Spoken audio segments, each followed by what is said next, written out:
नमो वीतरागाय नमो वीतरागाय नमो अरिहंताणं नमो अरिहंताणं नमो सिद्धाणं नमो सिद्धाणं नमो आयर्याणं नमो आयर्याणं नमो वज्रायाणं नमो वज्रायणं नमो लोये सौवसाहुनं नमो लोये तव साहुणं ऐसो पंच नमुक्कारो ऐसो पंचन मुक्तारो सौवपावप्पनासनो सौवपावपणाशनो मंगलाणंच सौवेसिं मंगलाणं च सब्बेशीं पद्मं हवै मंगलम् परमं हवै मंगलम्। ओम नमो भगवते वासुदेवाय ओम नमो भगवते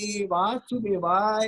ओम नमः शिवाय ओम नमः शिवाय। जय सच्चिदानंद। जय सच्चिदानंद। हे श्री सिमंदर स्वामी प्रभु हे श्री सिमंत स्वामी प्रभु आपने परसदानु वातावरण આપની પશ્ચતાનું વાતાવરણ અમને અહીં અનુભવમાં આવે અમને અહીં અનુભવમાં આવે તેવી પરમ કૃપા કરજો એવી પરમ કૃપા કરજો। हे दादा भगवान वितराग परमात्मा હે દાદા ભગવાન વિતરાગ પરમાત્મા આપનું અખંડ સાનિધ્ય આપનું અખંડ સાનિધ્ય આપનું અખંડ નિધિધ્યાસન આપનું અખંડ નિધિધ્યાસન અમને નિરંતર વર્તો અમને નિરંતર વર્તો।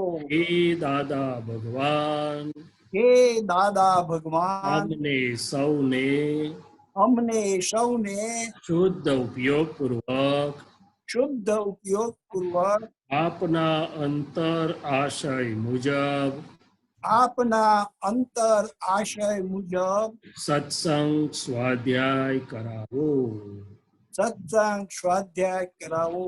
જેવો શુદ્ધાત્મા અનુભવ જેવો શુદ્ધાત્મા અનુભવ આપને નિરંતર વર્તે છે આપને નિરંતર વર્તે છે એવો જ શુદ્ધાત્મા અનુભવ એવો જ શુદ્ધાત્મા અનુભવ અમને પણ નિરંતર વર્તે અમને પણ નિરંતર વર્તે એવો નિશ્ચય એવું નિશ્ચય એવી જાગૃતિ એવી જાગૃતિ અને પુરુષાર્થ આપો અને પુરુષાર્થ આપો। હું શુદ્ધાત્મા છું હું શુદ્ધાત્મા હું છું વિશુદ્ધાત્મા છું હું વિશુદ્ધાત્મા છું પરમ જ્યોતિ સ્વરૂપ સિદ્ધ ભગવાન છું પરમ જ્યોતિ સ્વરૂપ સિદ્ધ ભગવાન છું હું વિજ્ઞાન સ્વરૂપ છું હું વિજ્ઞાન સ્વરૂપ હું છું કેવળ જ્ઞાન સ્વરૂપ છું હું કેવળ જ્ઞાન સ્વરૂપ છું। જય સચ્ચિદાનંદ। જય સત્યાનંદ મહાત્માઓ, કોઈને ક્વેશ્ચન છે?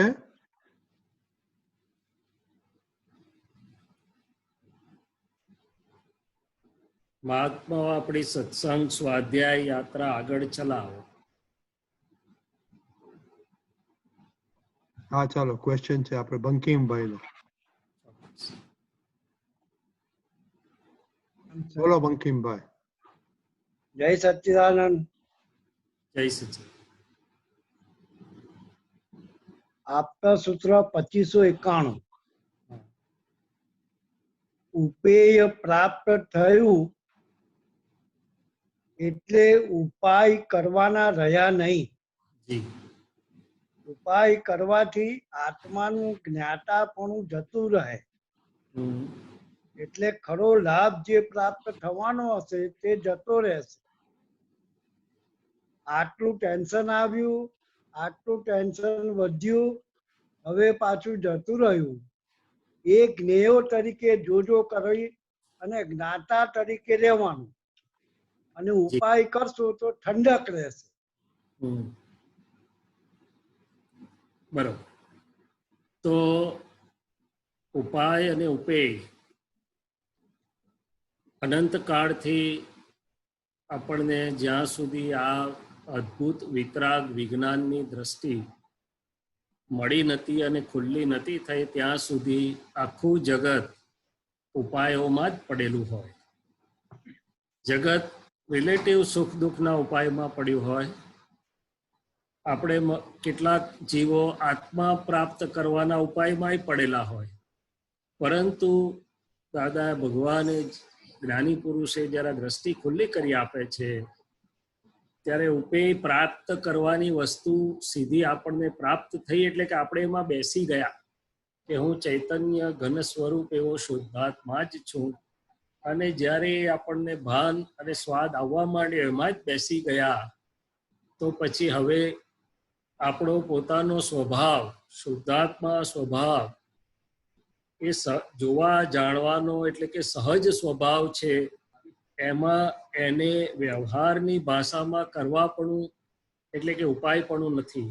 એટલે આ શું કહેવા માંગે છે કે આપણને ઘણા કાળની ટેવો પડેલી હોય ઉપાયો કરવાની, તો કે હવે ઉપેય પ્રાપ્ત એટલે કે હું શુદ્ધાત્મા સ્વભાવ પ્રાપ્ત થઈ ગયા પછી નિશ્ચય કરીને એટલે કે મારા સ્વભાવે કરીને હું જ્ઞાતા દ્રષ્ટા પરમાનંદમાં રહું. ઉપાય કરનારી પ્રકૃતિને કરવા હશે, ઉપાય કર્યા કરશે, પણ હું તો એમાં છું નહીં. હું તો ઉપાય કરે છે કે નથી કરતો એને જાણનારો છું. કે આટલું ટેન્શન વધ્યું, આટલું ઓછું થયું, એને જાણનારો છું. એ શું કહે છે તો કે હું શુદ્ધાત્મા થયો અને મારા દર્પણમાં એટલે કે મારા જ્ઞાતા દ્રષ્ટાના અરીસા જેવા સ્વભાવમાં શું ઝળકે છે, દેખાય છે. તો કે બહારના જ્ઞેયો અને અંદરના જ્ઞેયો, ખાસ કરીને અંદરના ફાઇલ એકના અંતસ્કરણના જ્ઞેયો દેખાયા કરે. એમાં આપણને ખબર પડ્યા કરે કે અત્યારે અંતસ્કરણમાં એટલે કે મનમાં આટલું ટેન્શન આવ્યું છે, ઓછું થયું છે, વધ્યું છે, ઘટ્યું છે, હમણાં જરા ભારમાં છે ને હમણાં જરા રિલેક્સમાં છે. એ બધું જોનારા આપણે છીએ અને જે દેખાય છે એ મનઃ પર્યય જ્ઞાન એવું કીધું છે. તો કે મનમાં ક્ષણે ક્ષણે એટલે કે અંતસ્કરણમાં ઊભી થતી અવસ્થાઓને પોતે જોનારા જાણનારા તરીકે જુએ છે. એ આખું મનઃ પર્યાય જ્ઞાન થયું. અને પોતાના ફાઇલ એકના મનના બધા પર્યાયોને એને જોઈ નાખ્યા અને બધા ઓળંગી ગયો, શુદ્ધ થઈ ગયો એટલે આખા બ્રહ્માંડના પર્યાય. એ બીજાના મનના પર્યાય પણ ઝળકે અને પછી બ્રહ્માંડના પણ ઝળકે. તો કે આ વાત કહેવા માંગે છે કે નિશ્ચય એટલે કે સ્વભાવે કરીને હવે આપણે મૂળમાં બેસી ગયા માટે ઉપાય કરવાના રહ્યા નહીં. સાના ઉપાય ના કરવાના રહ્યા તો કે વસ્તુ પામવાના, એમાં જ બેસાડી દીધા છે. પણ હવે એમાં રહેવાનું ખરું શુદ્ધાત્મા સ્વભાવમાં. એને ઉપાય કહેવાતા નથી, એને સ્વરમણતા કહેવાય છે, પુરુષાર્થ કહેવાય છે, શુદ્ધ ઉપયોગ કહેવાય છે. બરોબર છે બંકિમભાઈ?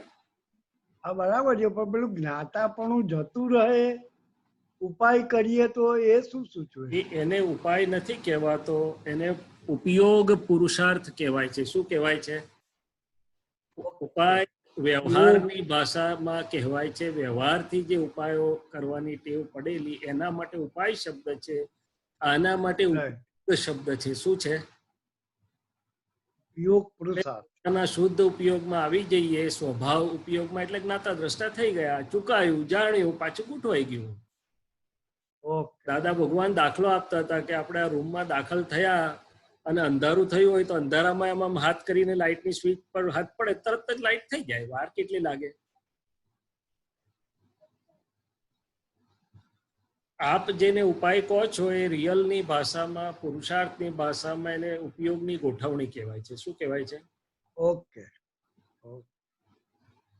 હવે બીજો એક પ્રશ્ન હતો સાહેબ ડોક્ટર તરીકે કે ડોક્ટર માટે સ્પેસિફિકલી દાદાશ્રીએ કઈ કહ્યું છે?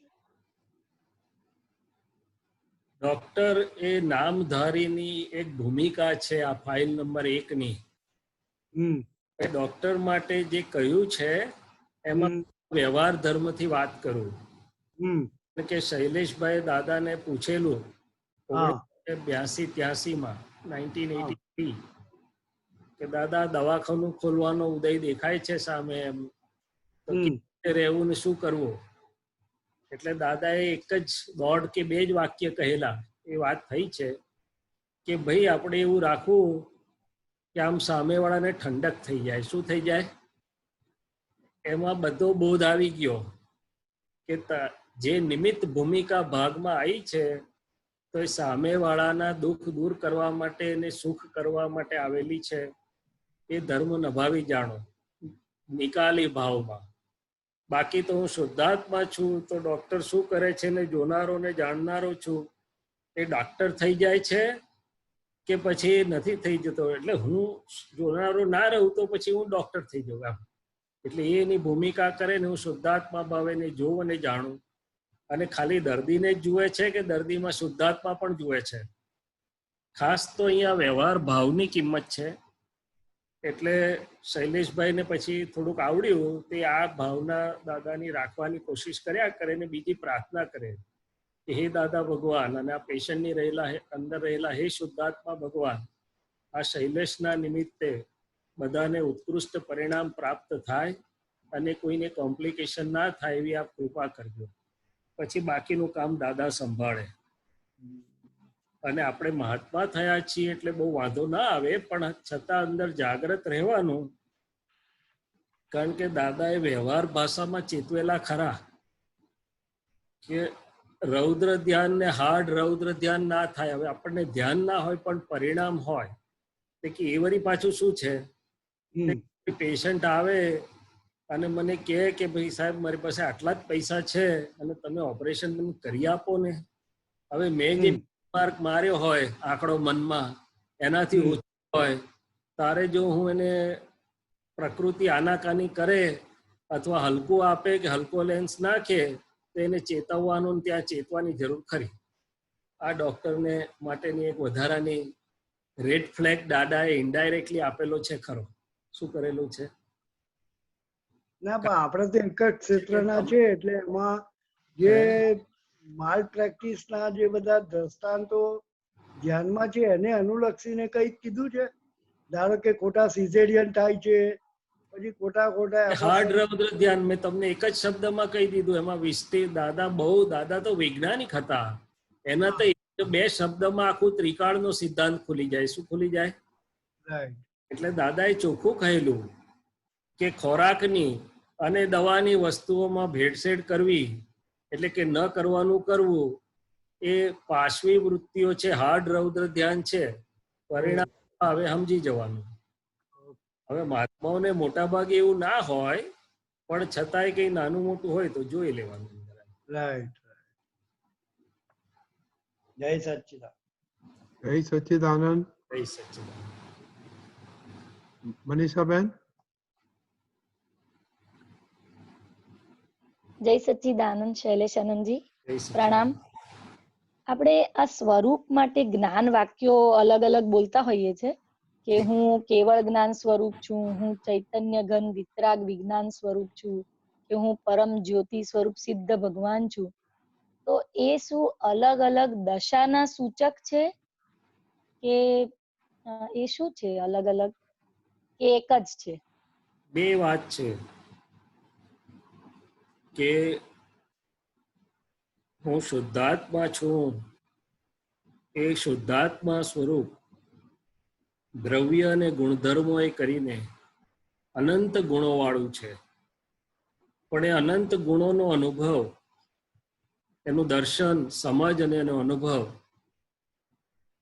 એક તો નિરપેક્ષ પોતાની સ્વભાવ ગુણો એ કરીને થાય, સિદ્ધ સ્તુતિ એ કરીને કે ભાઈ હું કેવળ જ્ઞાન સ્વરૂપ છું, કે હું ચૈતન્ય ઘન સ્વરૂપ છું. પણ ખાસ કરીને એનો અનુભવ આ જોડે રહેલી પ્રકૃતિ અથવા જોડે રહેલું રિલેટિવ અથવા પૂતગલ તત્વ એનાથી છૂટા પડી અને પોતાના ગુણોનો અનુભવ કરવા માટે આ જુદા જુદા વાક્યો આપણને મળેલા છે. કે જ્યારે હું અનંત શક્તિ વાળો છું એવું બોલું છું તો કે કઈ અનંત શક્તિ? તો કે મારા ચૈતન્ય સ્વભાવમાં ટંકોત કિરણને નિર્લેપપણે ન રહેવા દે એવું જે લાગે છે એવા આ નામધારીના વ્યવહારના વિઘ્નો, અંદરના અને બહારના, એની સામે હું અનંત શક્તિ વાળો છું. હમ. જ્ઞાન વાળો છું તો કે આ નામધારીના મનવાણી કાયાના અંદરના ને બહારના અનેક પ્રકારના જ્ઞેયો હોવાથી તેની સામે હું અનંત જ્ઞાન વાળો છું. એવી રીતે દરેક વાક્ય જે છે એક પહેલું આ રિલેટિવ પાડે છે અને પછી પોતાના સ્વગુણોની ભજનામાં આપણને નિર્લેપપણે, નિરપેક્ષપણે, અસંગપણે પોતાના ગુણોનો અનુભવ કરાવડાવે છે. હવે આ જે સ્વગુણોની નિર્લેપ અને નિરપેક્ષપણાની વાત કરું છું એના એક બે ઉદાહરણ આપું. અમને ઘણી વાર એવા અનુભવ થયા કે સિમંદર સ્વામીની સામે ઊભા હોઈએ આંખ બંધ કરીને કે બેઠા હોઈએ એટલે થોડોક વખત શરૂઆતની થોડીક ક્ષણો કે મિનિટો રિલેટિવમાં ફસાયેલું ચિત્ત આગળ બોલતા બોલતા નિજ ઘર ભણી પાછું વળવામાં જાય. થોડીક ક્ષણો કે મિનિટો પછી આખું રિલેટિવ જાણે ખરી પડેલું જ છે, કશું છે જ નહીં. હું સિમંદર સ્વામી જેવો શુદ્ધાત્મા છું, હું કેવળ જ્ઞાન સ્વરૂપ છું, એવો પોતાના ચૈતન્યનો, પોતાને નિરપેક્ષપણાનો અનુભવ થાય કે જ્યાં પ્રકૃતિની કમ્પેરિઝનમાં કે સાપેક્ષપણામાં નથી પણ કેવળ કે પોતાના પ્યોર સ્વરૂપે થાય છે. એટલે આ બંને અપેક્ષા સિદ્ધ કરવા માટે વાક્યો છે. અને જેમ જેમ બોલીએ છે તેમ તેમ સ્વ ભજના, સ્વરૂપ ભજનાની સાથે એ ચિત્ત શુદ્ધમાં સ્થિર જામતું જાય છે. 5 વાર બોલો તો એટલું બધું જામી જાય ને એટલો બધો અનુભવ થાય ને જો 10 મિનિટ બોલ્યા તો બહુ જ મોટો અનુભવ થાય, કારણ કે ચિત્ત કેવળ શુદ્ધમાં સ્વરૂપમાં સ્થિર થઈ ગયું. અને દાદા ભગવાન કહેતા હતા કે મહાવીરને તો સેકન્ડ અને મિનિટના લાખો રિવોલ્યુશન હોય, અમારે હજારોમાં હોય. રિવોલ્યુશન એટલે એટલી સેકન્ડ કે એટલી મિનિટ કે એટલી સેકન્ડમાં આપણા ચિત્તના શુદ્ધ ઉપયોગના પરિણામો એટલા ગુણાકારમાં વધે એનો અનુભવ થાય. એટલે આ રીતે નવરા પડ્યા, નવરા એટલે અંદર અંતસ્કરણમાં અવકાશ ઊભો થયો ચિત્તને અને અંતસ્કરણને, એટલે જુદી જુદી રીતે આ સ્વરૂપ રમણતા અને સ્વરૂપનો અનુભવ વધતો જાય. દાદા અમને હસતા હતા કે આપણે પહેલા કોઠી હલાવીને આઈસ્ક્રીમ બનાવતા હતા, પણ એટલો જમાવવાનો છે કે આઈસ્ક્રીમ એટલે કે આપણું શુદ્ધ ચિત્ત શુદ્ધમાં જ રહે અને ગમે કંઈ પણ આવે તો એ ચિત્ત શુદ્ધમાંથી, એની સ્થિરતામાંથી આગું પાછું થાય નહીં. નો જ એને અનુભવ નિરંતર રહ્યા કરે જુદી જુદી અપેક્ષાથી.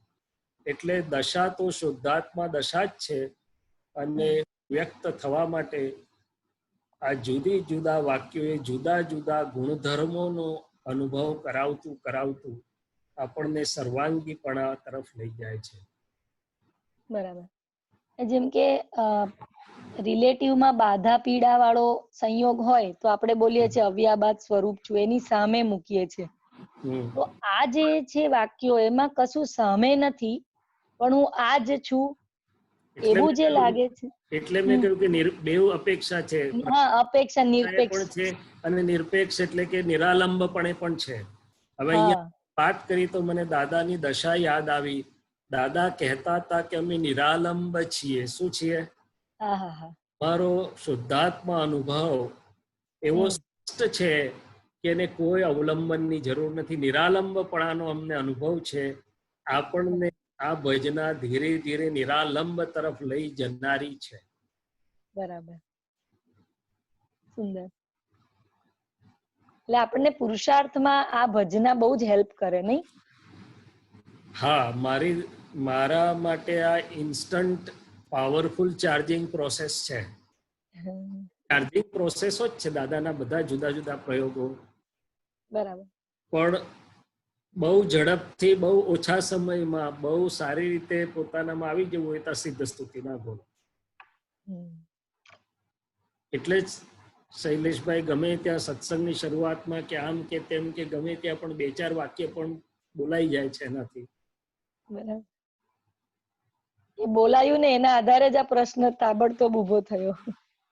કારણ કે આપ અનુભવ કરજો કે પહેલા અને આ 2 મિનિટ પણ બોલ્યા હોય તે પછી અંદર હા ફેરફાર થઈ જાય છે અને બહાર પણ વાતાવરણમાં શું ફેરફાર થઈ જાય છે. હા એકદમ બધા વિકલ્પો આમ અચાનક થી શાંત થઈ ગયા હોય બધું અંદર એવું અંતસ્કરણ શાંત થઈ ગયું એવું લાગે. હા, કેમ તો કે સૂરજ શુદ્ધાત્મા ભગવાન પ્રકાશમાન થઈ ગયા, હા. બધા વાદળા એની મેળે જ હટી જાય. બરાબર. સુંદર. જય સચ્ચિદાનંદ. જય સચ્ચિદાનંદ. આપણે ગીતાબેન.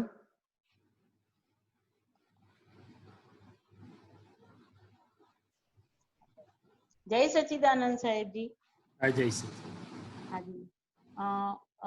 એક જગ્યાએ દાદા ભગવાન કહે છે કે મોક્ષે જવાનું છેલ્લું સાધન કે જેને કોઈ પણ પ્રકારનો આગ્રહ ન હોય તે, અને બીજું છે કે કોઈ પણ પ્રકારનો જેને જગતમાં આગ્રહ નથી તે જ મોક્ષે જવાનો. એટલે જગતનો આગ્રહ એ જરા સમજાવો ને સાહેબ. જગતમાં છે કે જગતનો છે? જગતમાં હશે. હા, જેને કોઈ પણ પ્રકારનો જગતમાં આગ્રહ નથી. હા, જગતમાં આગ્રહ નથી. હા, એ એટલે કે મોક્ષે જવાનું. જગતમાં એટલે રિલેટિવમાં. હાજી હા. રિલેટિવમાં જેને કોઈ પણ પ્રકારનો આગ્રહ નથી એ જ મોક્ષે જવાનો. કેમ તો કે રિલેટિવમાં આગ્રહ હોય એટલે શું થાય?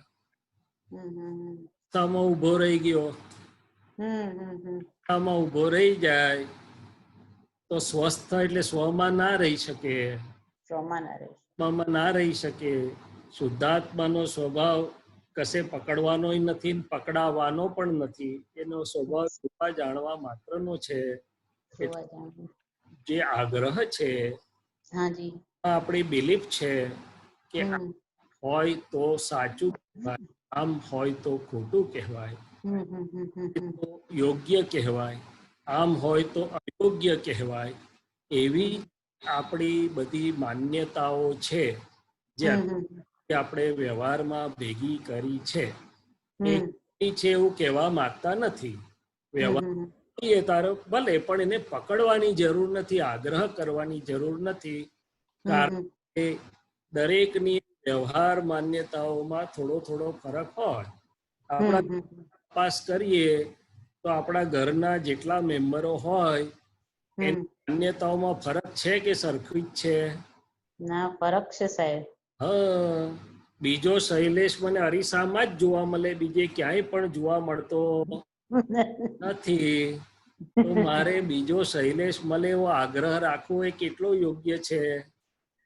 નથી રાખાય પણ આગ્રહ આપણને જાગૃતિમાં રહેતું નથી કે આગ્રહ થઈ ગયો, પણ થઈ ગયો એનો મતલબ એવો કે હું રિલેટિવ મને જ ખોડી રહ્યો છું, બીજા કોઈને સ્વીકારી રહ્યો નથી. બહુ બધી ઉપાધિ થાય આગ્રહથી.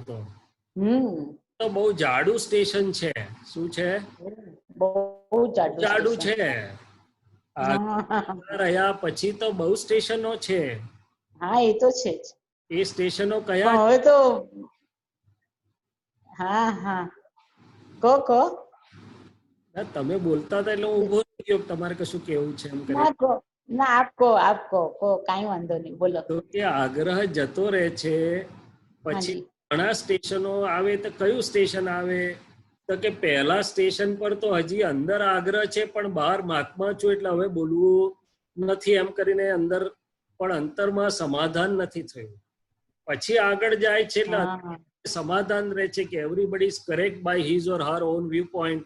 જરાક વધારે જાગૃતિ વાપરે છે તો એને ખબર પડે છે કે આ તો વ્યવસ્થિત શક્તિ કરાવી રહેલી છે. અહીંયા એક બહુ સરસ વાત કે દાદા ભગવાન કાયમ બોલતા હતા કે આ 60,000 વખતે 60,000ની સંખ્યા હતી દાદા ભગવાનના સમયમાં. તો કે છે પણ મને કોઈની જોડે જરા પણ ભેદ પડતો કેમ? તો કે બોલે તે પહેલા જ હું ત્યારે તરત જ સમજી જાઉં કે આ કયા વ્યૂ પોઈન્ટ થી, દ્રષ્ટિમાંથી બોલે છે. તમને સ્વીકાર્ય જ હોય, વાંધો પડે અને તરત અમારું દર્શન કામ કરે આગળ. અને પાછું સમ્યક અને સ્યાદવાદ હોય એટલે પેલાને હિતકારી થાય એવી રીતે પાછું આગળ ચાલે.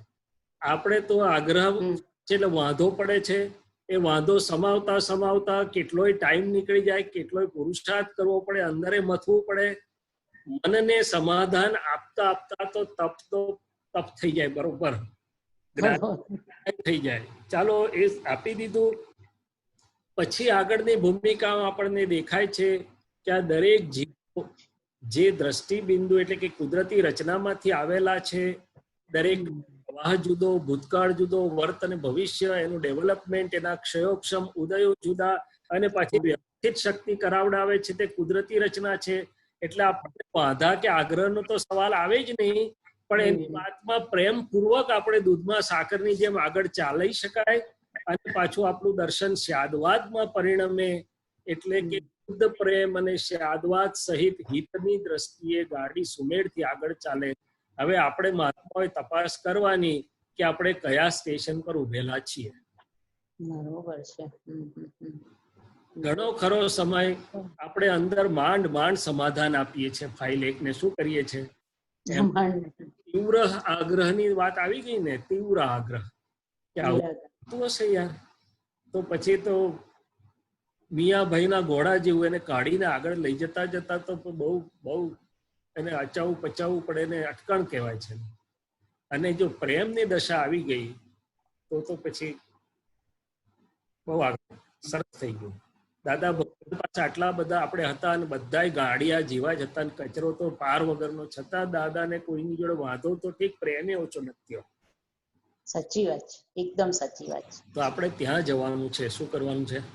ત્યાં જ જવાનું છે. અને દાદા ભગવાન જ્ઞાનની ટોચે બેઠેલા. હવે કોક એવો આવે કે કઈ આવડે નહીં, કોક એવો આવડે કે પોથા આવડે. દાદાને કશો આગ્રહ તો બધાને પણ સાથે જ લઈ ગયા, એક જ ગાડી બેહાડીને, નહીં ભારતીબેન? એટલે આગ્રહનું સ્ટેશન તો બહુ હજી છૂટી ગયા પછી તો ઘણી મોટી યાત્રા છે. બસ હવે ટૂંકી યાત્રા થાય આગ્રહની, એવી અમને આશીર્વાદ આપો સાહેબ. દાદા ભગવાન પાસે માગમાં આપણે બધા વાત સમજવાની છે વિજ્ઞાન. આગ્રહ શું છે, આગ્રહ શાનું પરિણામ છે, એની સાથે અને મારી બિલીફનું પોટલું દેખાય, મારી પ્રકૃતિના બધી માન્યતાઓ દેખાય, ક્યાં છે બધું દેખાતું જાય તેમ ઓછા થઈ જાય. ભગવાને એના માટે ગૃહિત મિથ્યાત્વ શબ્દ વાપરેલો છે. શું વાપરેલો છે? ગૃહિત મિથ્યાત્વ. અમે તમને મૂળ બ્લન્ડર તો તોડી આપી, પણ તમે બધું જે લોકોનું માં રહીને ગૃહિત મિથ્યાત્વ એટલે લોક માન્યતાઓ બધી ભેગી કરેલી છે, એ તો તમારે ઓળખીને કાઢવી પડે. એ તો આપણે પુરુષાર્થથી કાઢવી પડશે. બરોબર છે. પણ ઓળખાણ પડે એટલો જ પુરુષાર્થ થાય, ઓળખાણ ના પડે તો પુરુષાર્થ ના થાય પાછો. ના, ઓળખાણ તો પડે, ઓળખાણ તો પાડવી જ પડશે બધી, એટલો જ પુરુષાર્થ થાય. સાચી વાત છે.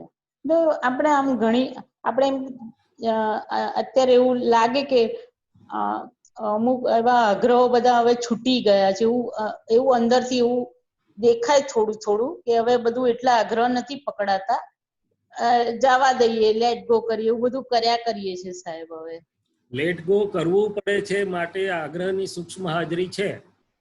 અચ્છા, એવું છે ને પાછું.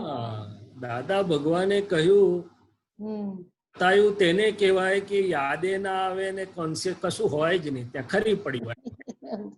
તો મેં કહ્યું તો ખરું કે હજી આપણે અંદર વાંધો નહીં ગયા છે, એ સુંદર. હવે રહી કેટલા ગયા છે મારે તપાસ કરવાની અંદર. શું છે? સામાયિક પ્રયોગમાં મૂકવાનું કે હે દાદા ભગવાન, આ નાના શૈલેષને જ્યાં જ્યાં નાના મોટા જે આગ્રહો અંદર થાય છે, બહારની વાત જવા, બહાર તો ના દેખાડે, થઈ ગયો મહાત્માનું લેબલ મારીને પણ અહીંયા ટાળું માર્યું એને કે બને ત્યાં સુધી બહાર દેખાડવું. કેટલા આગ્રહ રહ્યા છે, મને જોવાની શક્તિઓ આપો. શક્તિ આપો. બરોબર. દાદા ભગવાન પાસે શક્તિ માંગી. અને છેલ્લે દાદા ભગવાને એક વાત કરેલી, કોઈ મહાત્માએ પૂછ્યું કે અમને સિમંદર સ્વામીના દેખાડો, દર્શન તો કરાવડાવો અહીં રહે. તો દાદા કે છે અમે તમારું અનુસંધાન કરાવી આપ્યું છે, પણ તમે એટલા તૈયાર નથી થયા કે આમ આ ચક્ષુએ કરીને દર્શન કરો. અને એ ચક્ષુએ કરીને દર્શન કરવા જેવી તમારી તૈયારી ના હોય, દર્શન કરાવીએ તો તમને અવળી અસર થાય. એ સમજી જજો તમે. હા, સરસ સરસ સમજી ગયા, સમજણ પડી. એટલે કે બધું જ છૂટી ગયું છે ત્યાં. નિર્ગ્રંથ શું છે? નિર્ગ્રંથ દશા છે, હા, ગ્રંથ દશા. બરોબર. જય સચિદાનંદ. અહીંયા તો કે અમારે આ કપડાનો આગ્રહ હોય એ વ્યવહારિક છે, ના નથી કહેતો, પણ એક વાત કરીએ છીએ કે હા. આગ્રહ એટલે કોઈ પણ પૌદ્ગલિક વસ્તુનું કશું પણ રહ્યું નહીં, રહ્યું. ફેરવી ગયું. જય જય સચિદાનંદ સાહેબ, જય સરસ સચ્ચિદાનંદ. સમાધાન કર્યું, બહુ સરસ. विनोद, विनोद भाई। जय सच्चिदानंद शरशम जी, मेरे क्वेश्चन है नमस्कार विधि के ऊपर, but before I ask that question, अभी जो गीता बहन ने जो क्वेश्चन पूछा है, just want to have a clarification कि ये जो आग्रह की बात की, तो इसमें कई दफा सिचुएशंस होती हैं काम के ऊपर या घर के अंदर, where you have to take a certain stand कि this is how things should be done, तो उसको आग्रह की कैटेगरी में नहीं आएगा या क्या उसको how do you- आएगा, जरूर से आएगा. तो उसमें कैसे की गाड़ी रुक जाती है, वो आग्रह की स्थिति हो गई, स्टैंड स्टिल हो गया, आपने क्या बोलते हैं, तो क्या है? तो दादाजी ने बोला कि पूछे तो एक बार बताने का आपका फर्ज है, फिर आप जिम्मेदार नहीं. दूसरी बार बोला, तीसरी बार बोला तो वो आग्रह हो जाता है, कचकच हो जाता है. फिर व्यवस्थित के पर छोड़ दीजिए, करने वाले की और व्यवस्थित की जिम्मेदारी है, आपको एक बात दिखाना है. दूसरी चीज कि ये जो व्यवहार की, घर की वगैरह की बात कर रहे हैं, मान लो इसमें आपने छोड़ दिया तो क्या बिगड़ जाएगा, बिगड़ के, क्योंकि वो व्यवहार सत्य है. एक चीज ज्यादा लाए कि एक चीज कम लाए, एक कपड़ा, एक साधन इधर रखा कि वो साधन इधर रखा, इसमें किसको दुख? ये तो मान्यता का दुख है, बाकी किसको नुकसान हो रहा है? बोलना ही पड़े शायद, तो वहां शायद उस जगह पे बोलना पड़े कि अपना बेटा या बेटी चारित्र का खंडन में कोई बड़े दोष में आ रहे हैं, वहां आप थोड़ा बहुत करो तो समझ सकते हैं. राइट जो के लिए आग्रह, व्यवस्था के लिए आग्रह, ये नीति, वो तो गलत बात है. गलत मैंने ये तो आप दूसरों की दृष्टि से देख ही नहीं पा रहा हूं मैं. मेरे चश्मे से इतना बंधा हुआ हूं और छोड़ दिया तो उसमें कोई नुकसान नहीं होने वाला. महावीर स्वामी, वर्धमान स्वामी, उनका वो था कि भाई माता पिता की हाजिरी में हम घर में ही रहेंगे, उनको दुख ना हो. फिर चले, माता पिता का वियोग हुआ तो बड़े भैया से प्रार्थना की कि अब हम, आप आज्ञा दो तो हम अपने कल्याण के मार्ग पे जाए घर छोड़ के. तो भैया ने कहा कि नहीं, 2 साल रुक जाओ. तो घर में रुके, मगर घर में उनकी हाजिरी थी ही नहीं, कोई चीज में उनका एक शब्द भी नहीं था. तो क्या वो भगवान की जो ज्ञान की, समझ की दशा थी, उनमें उनको कुछ दिखता नहीं होगा कि ये ऐसा हो तो अच्छा है, ऐसा हो तो अच्छा है, ये मुंह नहीं रखे तो अच्छा, ऐसा हो तो अच्छा? नहीं, किसी में नहीं. हाँ, कब बोले? जब केवल ज्ञान हो गया तब. तो कहीं पर भी आग्रह का फल विग्रह में होता है. क्या होता है? टकराव के मूल में जाके देखिए तो आग्रह की स्थिति है. क्या है? इंसिस्टेंस एंड एडेमेंसी, जिसमें इंग्लिश में जो सादी भाषा में बोलते हैं, insistence and adamancy leads to clashes. और फिर तो बहुत बड़ा वृक्ष हो गया कषाय, और कहाँ कहाँ गाड़ी चली गई. आत्मा के तो स्टेशन ही छूट गया, और कहाँ चली गई गाड़ी. जैसे वर्क फिर जॉब तो के ऊपर प्रतिक्रमण करने से भी जल्दी निपटारा नहीं होता है, बहुत देर. नहीं, जैसे जैसे आप काम से सही हो ऐसा करके छोड़ देने में क्या? नहीं, वर्क के ऊपर जैसे सपोजिंग कभी कोई patient is insisting on a particular type of medicine and I feel like that is not right for him. No, वो तो कर सकते हैं, पर वहाँ रीत है विनोद जी, वो तो करना है, क्योंकि वहाँ डॉक्टर धर्म है.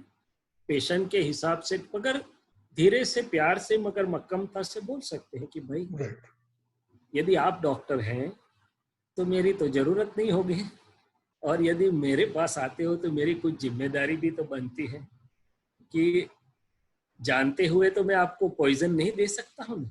ऐसे उसकी रीत ढूंढ निकालो. क्या करो? दादा को प्रार्थना करो, इतनी बढ़िया रीत आ जाएगी कि वो सामने वाला प्रेम से स्वीकार कर लेगा. क्या कर लेगा? नेगेटिव बोलने के बदले हम पॉजिटिव बोले कि भाई जानते हुए तो मैं आपको विष नहीं दूंगा ना, राइट। और आपको दूंगा तो मेरे को खुद को विष दिया है उसके बराबर है।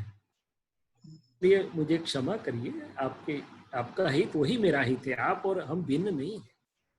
सो प्यार की रीत हमें आती नहीं, इसलिए संसार व्यवहार उलझा हुआ है।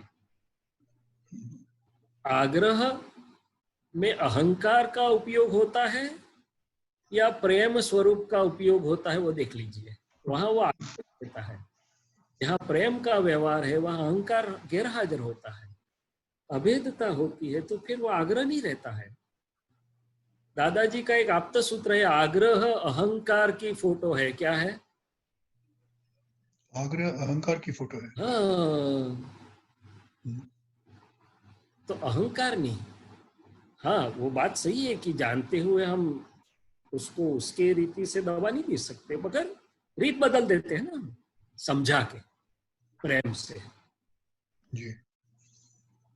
कम्युनिकेशन की जो कला है, हम अंदर से ही वो नहीं हो पा रहे अलाइंड उसके साथ, इसलिए वो हम अच्छा करते हुए भी वो अच्छा नहीं लग रहा है सामने वाले को। राइट। तो वो कला महत्व की है, और कला में अहंकार का न होना बहुत महत्व का है। और अहंकार कब नहीं दिखेगा? जब प्रेम स्वरूप मैत्री भाव होगा। ये व्यवहार की बात कर रहा हूँ। पढ़ने ज्ञान से वो बहुत अच्छे ढंग से आ सकता है। क्या हो सकता है? मुझे तो ऐसा समझ में आया, रजनी भाई साहब ने सिखा दिया कि हंसते हंसते व्यवहार करोगे। हंसते मैंने नॉट सरकास्टिकली, मैत्री की हास्य से, प्रेम से, तो 80% तो कोई प्रॉब्लम व्यवहार में खड़ा होता ही नहीं।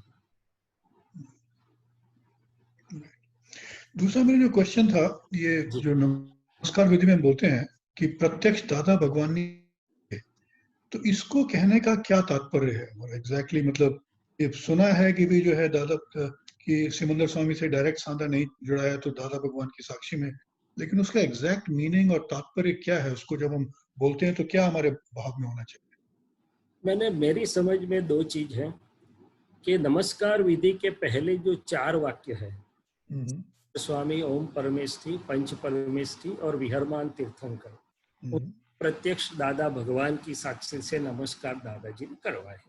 राइट। कि हम बच्चे हैं ज्ञान की भाषा में, इसलिए दादा ने ये समझाया कि भाई आपने नहीं देखा, हमने, हमारा अनुसंधान है, तो हमारे माध्यम से आप करिए। तो दादा भगवान जो है हमारे लिए वो व्यक्त परमात्मा स्वरूप है, भले ही आज देह से हो न हो। मगर दादा का ही वाक्य मुझे अभी ही पढ़ने में आया कि स्थूल दादा भगवान आपके पास न भी रहे, मगर सूक्ष्म दादा भगवान हजारों साल तक लोगों का काम करेंगे और लोगों के साथ रहेंगे। तो एक तत्व है, व्यक्त परमात्मा तत्व है, जिससे हम ब्रह्मांड के तत्वों से जुड़ रहे हैं। और सिमंदर स्वामी भी एक बहुत बड़ा व्यक्त परमात्मा स्वरूप, चैतन्य स्वरूप तत्व है, एक एलिमेंटल है। और ये तो साइंस से भी हम समझते हैं कि सटल वे में भी हम जुड़ते हैं, कई चीजों से हमारा चित्त जुड़ता है। तो एक अपेक्षा ये है। और दूसरा, प्रत्यक्ष दादा भगवान की साक्षी में हम प्रतिक्रमण में प्रयोग करते हैं कि प्रत्यक्ष दादा भगवान की साक्षी में मन वचन काया विनोद जी का नाम और नाम की माया, भाव कर्म द्रव्य कर्म नो कर्म से भिन्न ऐसे ही शुद्धात्मा भगवान। वहां मेरी समझ में ऐसा आया है, अनुभव में, कि मेरा और विनोद जी का जो व्यवहार हुआ, जो गड़बड़ी थोड़ी बहुत विषमता हुई, जो भी अतिक्रमण विषमता, मैं लाने जाऊंगा तुरंत मेरा अंतस्करण ठीक नहीं होगा जल्दी जल्दी। मगर जैसे ही मैं बोलता हूँ प्रत्यक्ष दादा भगवान की साक्षी में, तो दादा भगवान मेरे चित्त में जितने भी जैसे भी आए, अंतस्करण एकदम शुद्ध विशुद्ध विषम सम हो जाएगा। क्या हो जाएगा? और तभी जाके वो विनोद जी के शुद्धात्मा को देख के अच्छी तरह से प्रतिक्रमण कर पाएंगे। सो यहाँ प्रत्यक्ष दादा भगवान की साक्षी में बोलने का अर्थ है, हम उनको हाजिर करते हैं तो उनके तत्वों को, तो हमारा अंतस्करण सम हो जाता है और शुद्धात्मा भी हाजिर हो जाता है। हमारा क्या होता है? तो प्रत्यक्ष दादा भगवान के नमस्कार में भी आप देखिए कि उनके माध्यम से एक व्यक्त तत्व तो है, मगर जैसे ही मैं प्रत्यक्ष दादा भगवान की साक्षी में बोलता हूँ तो मेरे रिलेटिव परिणाम भी अच्छे हो जाते हैं और रियल में शुद्धात्मा भी दृष्टि भी मेरी जागृत हो जाती है। और वो जागृत दृष्टि से मैं रिलेटिव रियल वाले, क्योंकि पहले जो 4 है वो मूर्ता मूर्त है, हाजिर है, जिनमें शुद्धात्मा परमात्मा प्रकट है, इसलिए मेरा निश्चय स्वरूप से वंदन है। क्या है कि जहां पर शुद्धात्मा परमात्मा स्वरूप व्यक्त है, उनको दर्शन सिर्फ व्यवहार से नहीं है, व्यवहार निश्चय रिलेटिव रियल दोनों से है, तो मेरा ही शुद्धात्मा है, वो मेरा ही निश्चय स्वरूप भी है, मेरा ही निश्चय का ऊर्ध्वगमन भी है। और बाकी के जो नमस्कार व्यवहार से है, वितराग शासन देव देवियों को, निष्पक्षपाती शासन देव देवी को, 24 तीर्थंकर भगवंतों को, वहां प्रत्यक्ष दादा भगवान की साक्षी में नहीं बोला है, क्योंकि वो व्यवहार। लेकिन जो कृष्ण भगवान है वो तो प्रकट शुद्धात्मा ही, तो जी उनको जी, उनमें जरूर फिर से क्यों नहीं है। बोला है? नहीं, जरूर से है, वो अपनी समझ से रिलेटिव रियल दोनों से कर रहे हैं हम। बट 4 वो तो कृष्ण ये 4 में आ ही जाते हैं, ओम परमेष्ठी और पंच परमेष्ठी में उनकी जगह है ही है। ओके। और दूसरा मतलब this may not be very significant, हो सकता है वर्डिंग ही खाली ऐसे, but I just want to clarify कि जो तीर्थंकर भगवंतों को पहले दादा भगवान की साक्षी में नमस्कार किया है और फिर बाद में वैसे ही नमस्कार किया है 24 तीर्थंकर भगवंतों को नमस्कार, तो नहीं, उसमें क्या पहले डिफरेंस में जो नमस्कार है वो 20 विहरमान तीर्थंकरों को नमस्कार है। महाविदेय क्षेत्र और अन्य क्षेत्रों में विहरमान या विचरते ओके तीर्थंकर जो हाजिर है अभी, ओके 5 महाविदेय में 4 अभी हाजिर हैं, हाँ हाजिर है, इसलिए उनको प्रत्यक्ष दादा भगवान की साक्षी में नमस्कार है। और 24 तीर्थंकर भगवान तो अभी सिद्ध हो चुके हैं, इसलिए उनको व्यवहार विनय से नमस्कार किया है, वो हाजिर नहीं है अभी ब्रह्मांड में। अच्छा, मैं उसको ऐसे समझा कि अभी किसी भी टाइम पर 24 तीर्थंकर होते हैं, तो वो नहीं। 24 तीर्थंकर जो अभी भी हैं उनको नमस्कार कर रहे हैं, नहीं ऐसा नहीं नहीं नहीं है? नहीं नहीं, 24 ये भरत क्षेत्र में अपना जो वर्ल्ड है वहाँ 24 का साइकिल है। महाविदेय क्षेत्र जो है अभी भरत में तो है ही नहीं, जी कोई नहीं है, हाजिर में नहीं है। ओके महाविदेय क्षेत्र में रूल अलग है, टाइमिंग्स अलग है, उसका साइंस अलग है। वहाँ कम से कम minimum at any given time 5 Mahavideh में 4 होते, जो अभी टाइम है मिनिमम का, तो 5 में हर एक में 4 मिला के 20 है। और जब टाइम होता है तब हर एक में 24 होते हैं 5 में, ठीक है? ओके ओके 24 होते या इससे भी ज्यादा होते हैं, मैं भूल गया, बट इस प्रकार से साइंस चलता है। तो जो इसमें जो 24 तीर्थंकर भगवंतों को कर रहे हैं, तो वो भरत क्षेत्र में जो हो चुके हैं उसकी हो बात चुके हैं, ठीक ओके और जो पहले किया वो महाविदेय में अभी 20 विहरमान है, उसकी बात है। ओके जय सच्चिदानंद। जय सच्चिदानंद। हाँ, दिलीप भाई।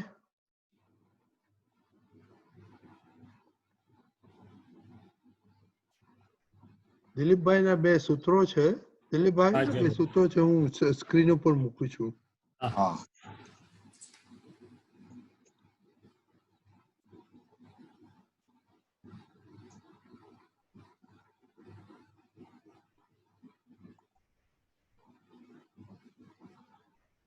હા, દિલીપભાઈ બોલો.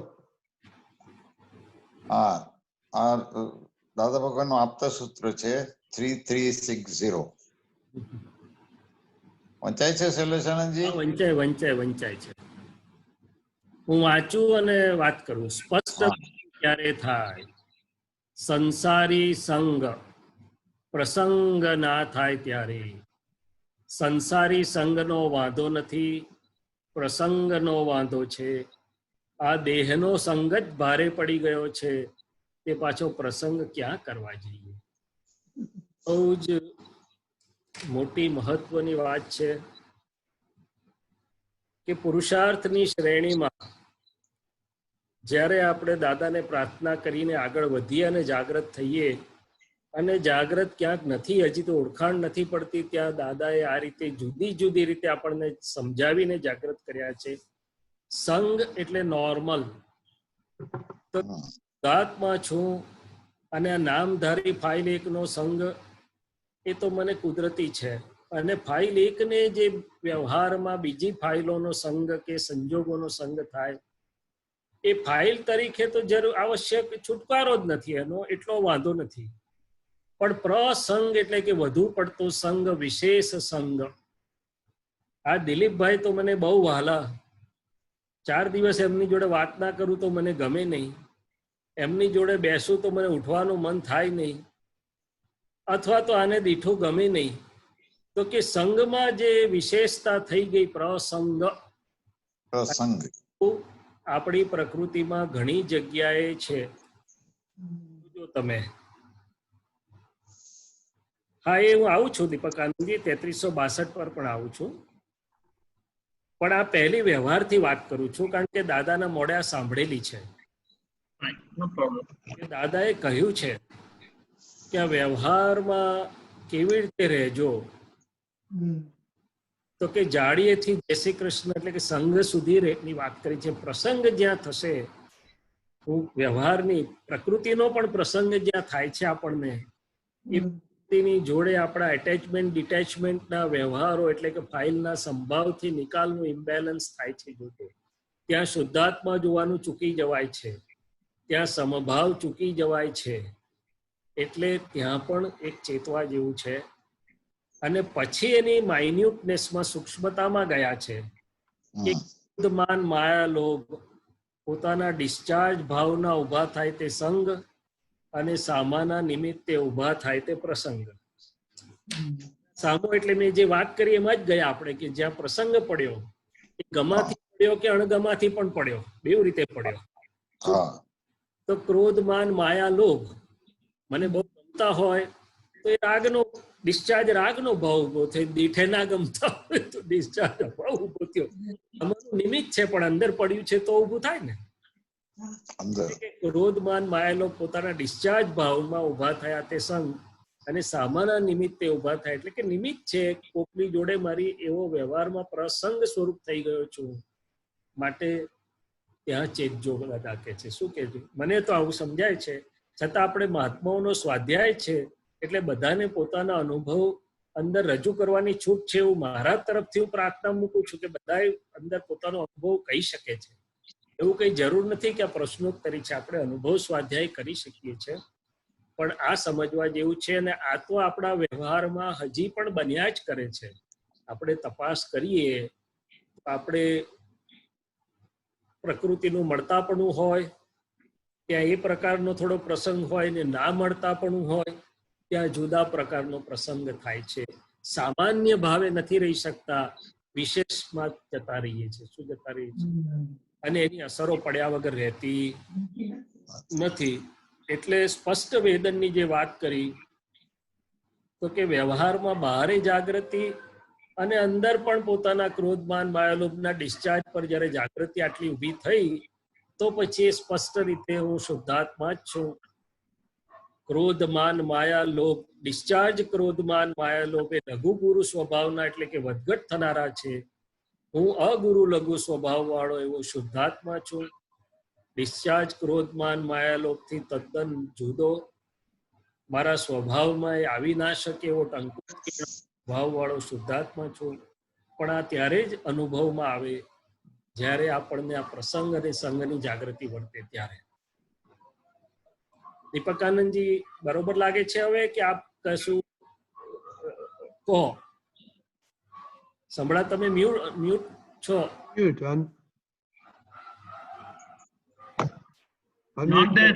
મારે કઈ બીજું કહેવાનું નતું. આ તો એની સંઘ ને પ્રસંગ નું નીચે આપેલું હતું ને. મને ખ્યાલ છે, પણ મેં કહું પહેલું હંમેશા વ્યવહારથી થોડુંક સમજવું જોઈએ, કારણ કે અંદર આટલું સૂક્ષ્મ સમજી શકે એ ઘણો જાગૃત થાય ત્યારે સૂક્ષ્મ સમજી શકે, પણ વ્યવહારને સહેલાઈથી સમજી શકે. હું જ નામધારીનો વ્યવહાર તપાસ કરું તો ખબર પડે કે ક્યાં પ્રસંગ સ્વરૂપ છે અને ક્યાં સંઘ સ્વરૂપ છે. સંઘમાં શુદ્ધ પ્રેમ રહે છે, સંઘમાં શુદ્ધ પ્રેમ જતો રહેતો નથી, રહે છે. પણ પ્રસંગમાં શુદ્ધ પ્રેમને બદલે આકર્ષણ વિકર્ષણ આસક્તિ અને પેલા થોડા પરમાણુઓનું જોર વધી જાય છે. એટલે જ્યારે પ્રસંગ થાય છે ત્યારે આકર્ષણ વિકર્ષણ બધું થઈ જાય છે. હા હા અને જ્યારે સંઘમાં રહે છે ત્યારે ક્રોધમાન માયાલોભ ડિસ્ચાર્જ ભાવે રહે છે. હા, પણ મોટા ભાગે ઉભાય બહુ થતા નથી, કારણ કે સામાન્ય ભાવે છે, એનો શુદ્ધ ઉપયોગ બધું જ કામ કરે છે, એટલે સામાન્યપણે ઓછું ઊભા થાય છે અથવા ઊભા થતા નથી, અથવા થાય તો પણ આરામથી પોતે શુદ્ધાત્મા સ્વભાવે જોઈને છૂટો રહી શકે છે. જય સચ્ચિદાનંદ. કે જય સચ્ચિદાનંદ. પ્રસંગે અતિક્રમણ છે ને સંગે ક્રમણ છે. બરાબર. સાદી ભાષામાં ક્રમણ અને અતિક્રમણમાં તરત સમજ પડી જાય આપણને, કારણ કે વ્યવહારમાં ક્રમણનો વાંધો ઉઠાયો નથી, અતિક્રમણનો વાંધો ઉઠાયો. વાંધો એટલે નડતર રૂપ છે. છેલ્લો ક્વેશ્ચન જાગૃતિનું પગથિયું છે દિલીપભાઈ સાહેબ. હાજી. માટે આપણા બધાને માટે. હા, કારણ કે એ દિશામાં આપણે ઉપયોગ મૂક્યો જ નથી હજી. બરાબર. જય સચ્ચિદાનંદ શ્રી રસાનંદજી. જય સચ્ચિદાનંદ. આપણે જે સંઘની વાત કરી તો આમાં આ સૂત્રમાં એ કહ્યું ને કે સંઘ અને પ્રસંગ બંને હોય ત્યાં સુધી સ્પષ્ટ અનુભવ થતો નથી. ના, સંઘની વાત નથી કરી. સંઘ હોય ત્યારે સ્પષ્ટ વેદન એટલે એ થાય, પ્રસંગમાં ના જશો એમ. આપણે પેલું સૂત્ર મૂકો ને ફરીથી.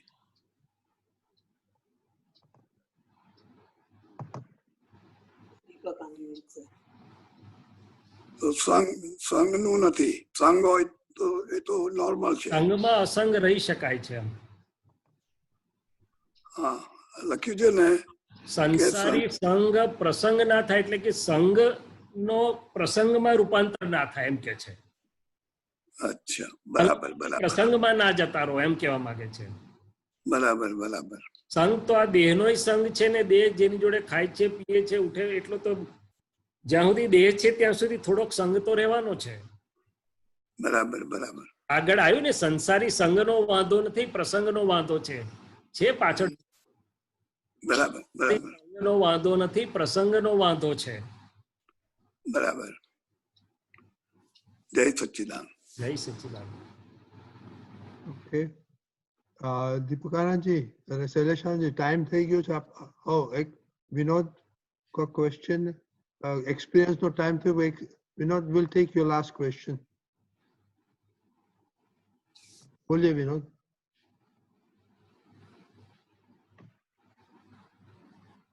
Vinod, your question? इसी का थोड़ा सा संघ प्रसंग का थोड़ा क्लैरिफिकेशन चाहिए था. ये बोला कि जो अपने खुद के कॉन्टेक्स्ट में जब क्रोध मान माया लोग डिस्चार्ज होते हैं तो उसको संघ बताया, तो उसका एग्जांपल देंगे कि कैसे अपने आप से कैसे वो क्रोध मान माया लोग अपने कॉन्टेक्स्ट में कैसे अराइज करता है. दूसरे का तो समझ में आया. संघ मीन्स नॉर्मल circumstantial evidences या normal company. प्रसंग means company with excessive attachments or detachments. सादी भाषा में. तो व्यवहार में जब विनोद जी या शैलेश हैं तो थोड़ा बहुत तो अंतस्करण में चलता रहेगा, सामने किसी के साथ एक्सेसिव कंपनी में है कि नहीं है. वो जो थोड़ा बहुत डिस्चार्ज में फाइल एक में चलता रहता है, उसका मैं ज्ञाता दृष्टा रह सकता हूँ. जब मैं अकेला हूँ, अकेला है या तो नॉर्मली लोगों के साथ हूँ, नॉर्मल व्यवहार में. ओके. जिसे बोलते हैं, आप पेशेंट देखे, 25 पेशेंट देखे, तो 25 पेशेंट के साथ आपका प्रसंग नहीं है, संघ है, क्योंकि वहां रागद्वेष ऐसे कोई एक्सेसिव नहीं हुए. पर एकाध पेशेंट ऐसा आ गया, या तो एकाध मेरा स्टाफ ऐसा है जो मेरे साथ हमेशा काम करता है, तो वहां मेरा प्रसंग स्वरूप होगा, तो फिर वहां ज्यादा होगा. मुझे क्या होगा? तो जहां ऐसा है वहां मेरे क्रोधमान मायालोभ ज्यादा है कि राग से या द्वेष से मैं बंधा हुआ हूं. बाकी तो फाइल है, ऐसा ख्याल भी नहीं आता है. हमने 50 पेशेंट देखे, ख्याल आता है कि 50 फाइल देखी हमने? नहीं, आती है जाती है, नॉर्मली डिस्पोज होती रहती है. बट 2-3 ऐसे होते हैं कि जो हमें फाइल स्वरूप लगते हैं, क्योंकि वहां हम ज्यादा बंधे हुए हैं. क्या हुआ है? तो बाकी के साथ हुआ वो खुद का आया गया. एक एग्जाम्पल याद आया मुझे कि दादा भगवान 60,000 के साथ थे, कल्याण के भी कई बड़े बड़े निमित्त भी थे, दादाजी की सेवा के भी निमित्त थे, दादाजी सबके साथ प्रेम से रहे, मगर प्रसंग किसी के साथ नहीं होने दिया उन्होंने। तो कि इसका क्या थर्मोमीटर है? तो एक बार पूछा कि दादाजी आपकी सेवा में रहते, इतनी सेवा करते, 24 घंटे आपकी सेवा में है और थोड़े दिन से वो बाहर गए हुए हैं और आपके पास नहीं है, तो आपको कभी ऐसा लगता है, याद आता है कि ये कब आएंगे, या तो याद आता है? दादाजी बोले बिल्कुल नहीं, वो हमारे में होता ही नहीं है राग द्वेष वाला कुछ भी, है तो प्रेम से, नहीं है तो आशीर्वाद तो सब में, मगर याद नहीं आता। तो दादाजी सबके साथ रहे, संग से रहे, प्रसंग से नहीं रहे। वो अंतर की बात है, पर सादी भाषा में इतना समझना है कि जो जो फाइलों के साथ हमारा बॉन्डेज लग रहा है वो प्रसंग स्वरूप है, और जो फाइलें नॉर्मली आती जाती दिख रही है वो सब संग स्वरूप है, सादी भाषा में। ओके विनोद, ओके, जय सच्चिदानंद। શૈલેષાને આપણો એક્સપિરિયન્સનો ટાઈમ થઈ ગયો, એટલે દીપક આનંદજી. જરૂર. યસ, જય સચ્ચિદાનંદ. આટલા લગી આપણે બહુ અદ્ભુત અનુભવ મહાત્માઓના સાંભળ્યા, જેના આધારે આપણને ખૂબ ખૂબ પ્રેરણા થાય કે આપણે વધુ ને વધુ દાદાનું વિજ્ઞાન સમજીએ, એની ગેડ પાડી લઈએ, કે જેથી કરીને આપણા જીવનમાં એનો ઉપયોગ કરીને એ દાદાનો અનુભવ આપણી જ અંદર કરીએ, અને બધાની સાથે જેમની સાથે આપણો વ્યવહાર થાય છે એમાં પણ એ દાદા ભગવાનનો અનુભવ કરીએ અને અભેદતાનો સ્વાદ લઈએ. આજે એ અનુભવ કહેવા માટે આવે છે શશાંકભાઈ પારેખ, હાલમાં નાઇજીરિયા છે, એ જણાવશે આગળ. શશાંકભાઈ પધારો. જય સચ્ચિદાનંદ. જય સચ્ચિદાનંદ. સર્વે મહાત્માઓને, શૈલેષાનંદજીને, દીપકાનંદજી, બધાને જય સચ્ચિદાનંદ. જય સચ્ચિદાનંદ.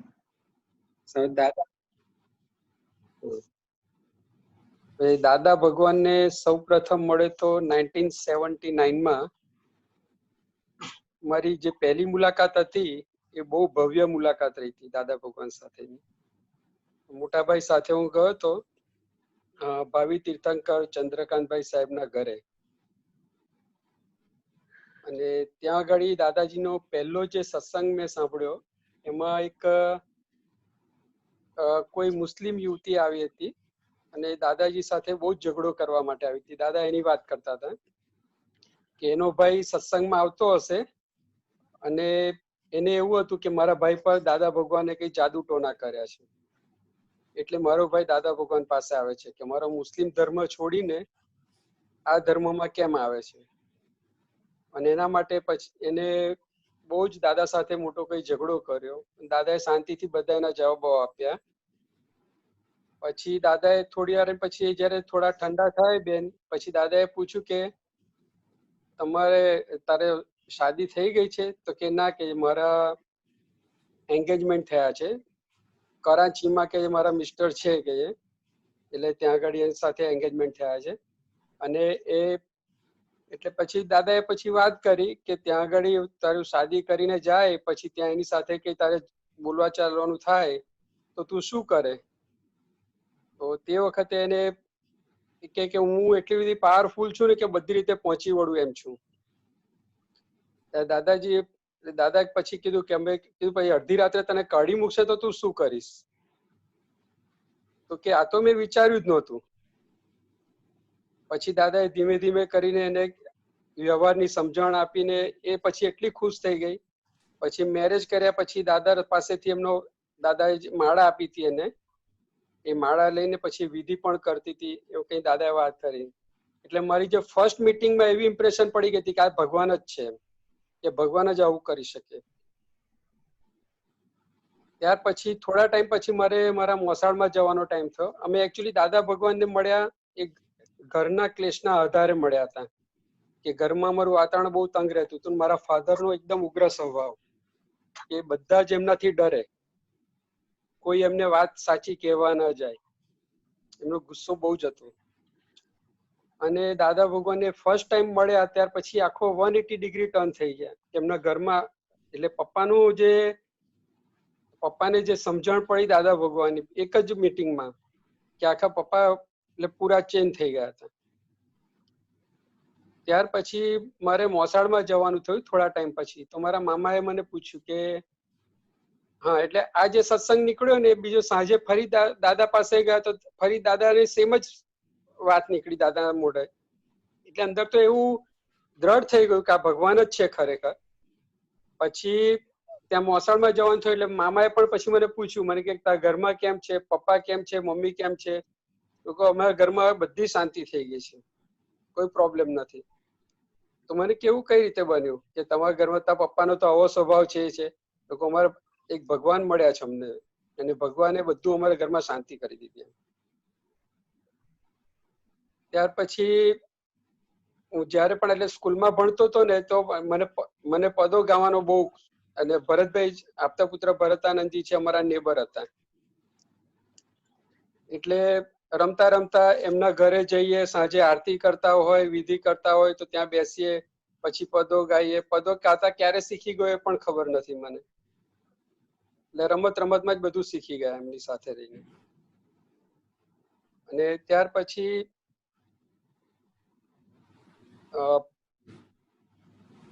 મેં જે ભરતભાઈ ને ત્યાં આગળ એક વખત ફરી ચંદ્રકાંતભાઈ રવિવારના દિવસે આવ્યા હતા. તો ચંદ્રકાંતભાઈ નો જે પ્રભાવશાળી ચહેરો અને જે આવીને બેઠા, અને ભરતભાઈના ઘરમાં સામાનના નામે તો કઈ જ હતું નહીં, ખાલી એક ગાદલું જ હતું. ફટાફટ એમને ગાદલાને ફોલ્ડ કરીને એમના માટે ગાદી બનાવી દીધી. અને પછી એ બેઠા અને બે ત્રણ આપતા પુત્ર હતા, લગભગ કમલેશભાઈ પણ હતા, આપતા પુત્ર કમલેશભાઈ છે. એટલે એ લોકો રવિવારના દિવસે આવ્યા હતા એટલે ત્યાં બેસી ગયા, સત્સંગ કર્યો. એટલે ત્યારે મને થયું કે આટલા બધા પ્રભાવશાળી વ્યક્તિ છે, એની સાથે આ બધા આપતા પુત્ર આટલા બધા સિરિયસલી એટલા યંગ છે, બધા કેવી રીતે બેસી શકે છે? અને ત્યારે પછી ધીમે ધીમે મને દાદાનો પરિચય વધવા માંડ્યો. અને મને પણ સત્સંગમાં એવું ઇન્ટરેસ્ટ પડતો હતો કે ઘણી વખત મારા પેરેન્ટ્સ ના આવ્યા તો પણ હું એકલો નીકળી જતો હતો સત્સંગમાં જવા માટે, અને ત્યાં આગળ ઉભો થઈને પદ ગવડાવું, એ બધું કરવાનું મને બહુ જ ગમતું હતું. પછી 1982 કે 1983 એક્ઝેક્ટલી મને ડેટ યાદ નથી, એક દિવસ પ્રદીપભાઈ રાતના આવ્યા અને પછી કીધું કે એ ખંભાત ગયા હતા દાદાના સત્સંગમાં, અને રાતના આવીને પછી કીધું કે દાદા ભગવાન કાલે આપણે ત્યાં પેટલાદ આવવાના છે. એટલે અમે બધા પછી રાતના લગભગ બહુ મોડા આવ્યા હતા, અને અમે પછી સવારના પરમાં 5:30 વાગે અમે જે પહેલી બસ આવે એ બસ અમે પકડીને અમે પેટલાદ જવા રવાના થયા. ઘરમાં જે પણ કઈ સામાન હતો, તેલનો ડબ્બો હતો કે જે કઈ હતું બધું લઈને, કારણ કે ત્યાં જઈને પછી આપણે ક્યાં બધું શોધવા જઈએ. અને ત્યારે ફાઇનાન્શિયલ પોઝિશન પણ ઘરની એવી હતી કે હાથમાં રોકડ કેશ હોય નહીં. એટલે ત્યાં અમે પેટલાદ જવા માટે ગયા. સવારે લગભગ 9:30-10 વાગે પેટલાદ પહોંચ્યા. તરત પછી વિધિન શોર્ટ ટર્મ મીન્સ કોઈ નોટિસ કે એવું કઈ જ નતું, પણ તરત ને તરત બધાને જે સૂઝ પડી એ પ્રમાણે બધું આયોજન થવા માંડ્યું.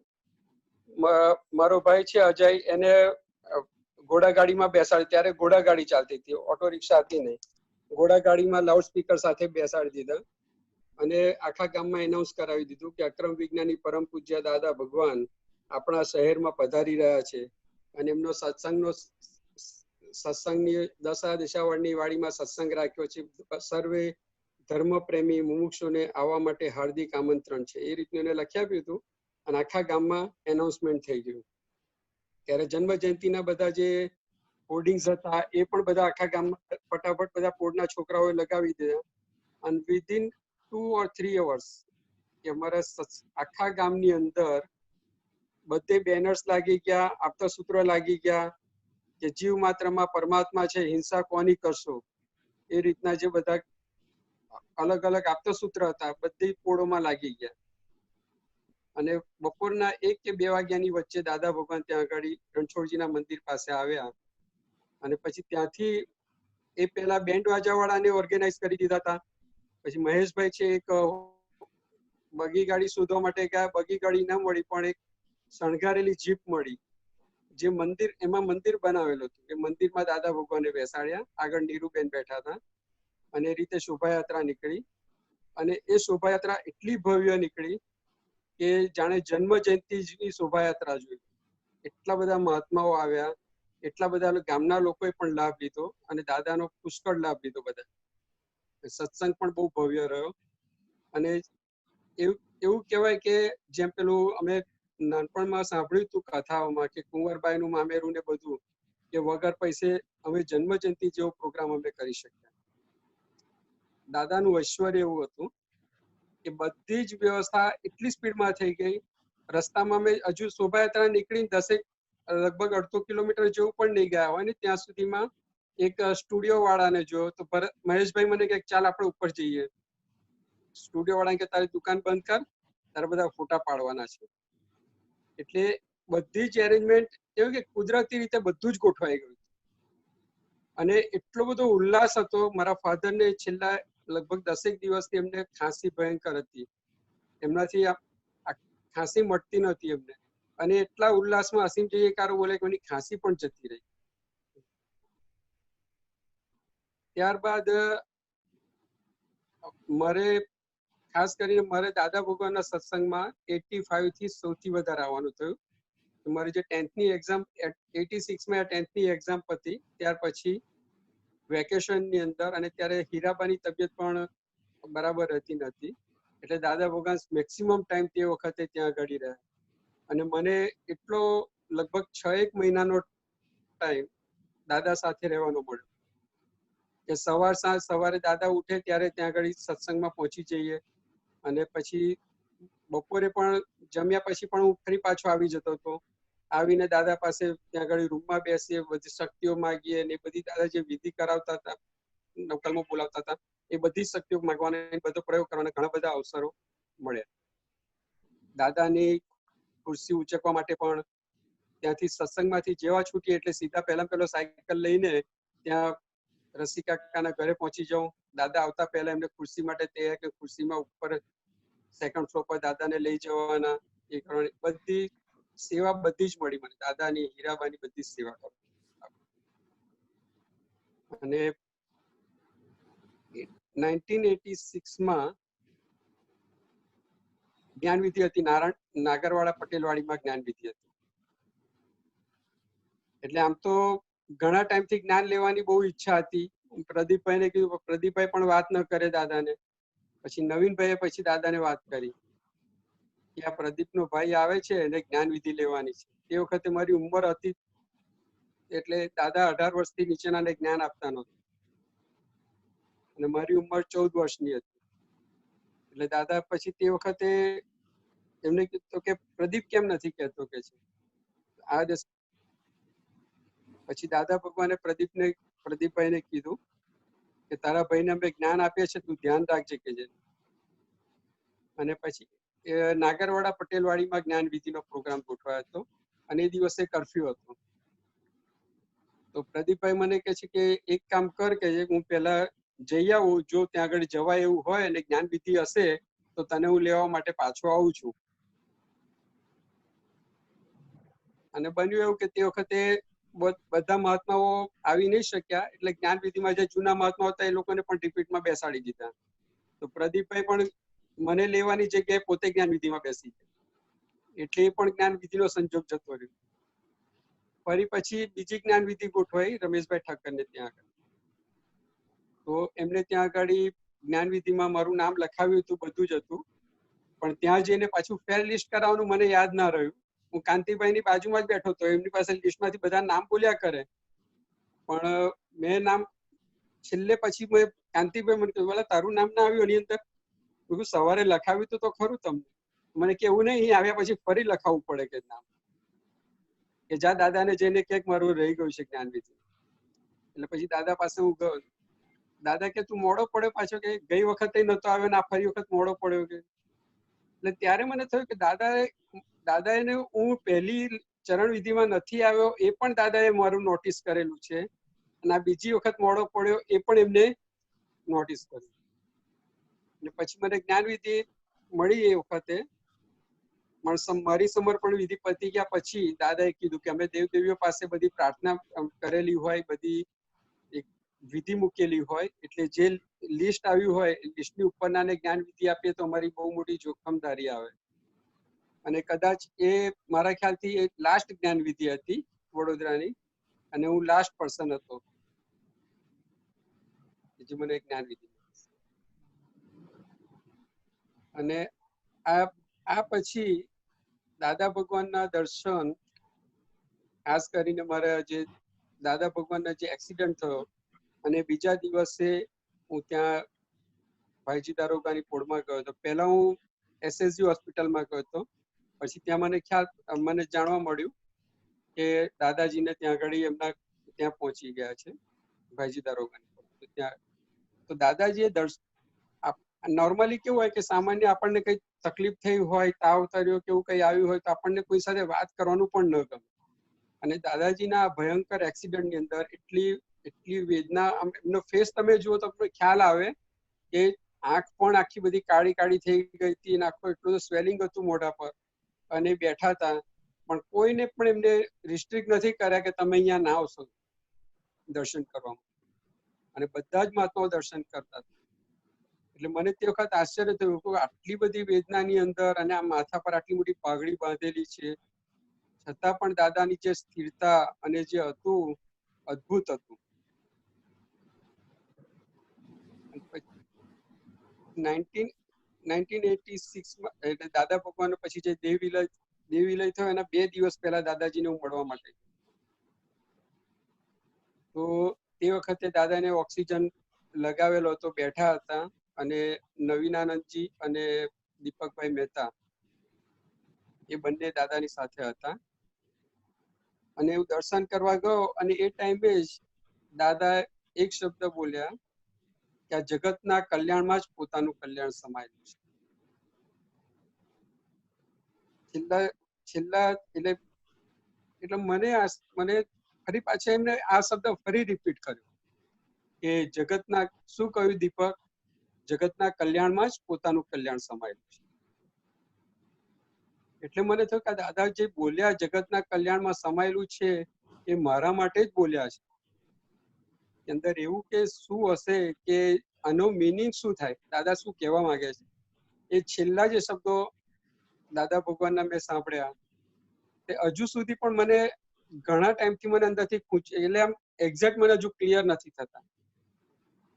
અને હમણાં બે દિવસ પહેલા મને એની અંદર થોડી ક્લેરિટી થઈ કે હું જે કઈ સમજ્યો એ પ્રમાણે કે આજે જેટલા આપણે શુદ્ધ પરમાણુ બહાર ફેંકીએ,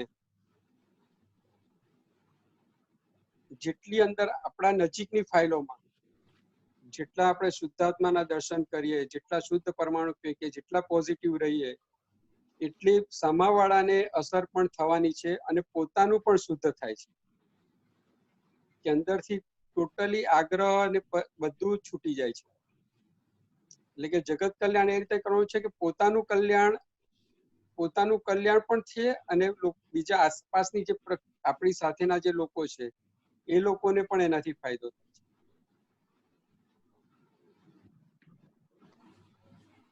ત્યારબાદ 1988માં દાદા ભગવાનના દેહ વિલય બાદ અમારા ઘરમાં એક પ્રસંગ એવો બન્યો કે ઘરમાં અમારે એક મકાનનું રિપેરિંગનું કામ ચાલતું હતું, એક્સટેન્શન ચાલતું હતું.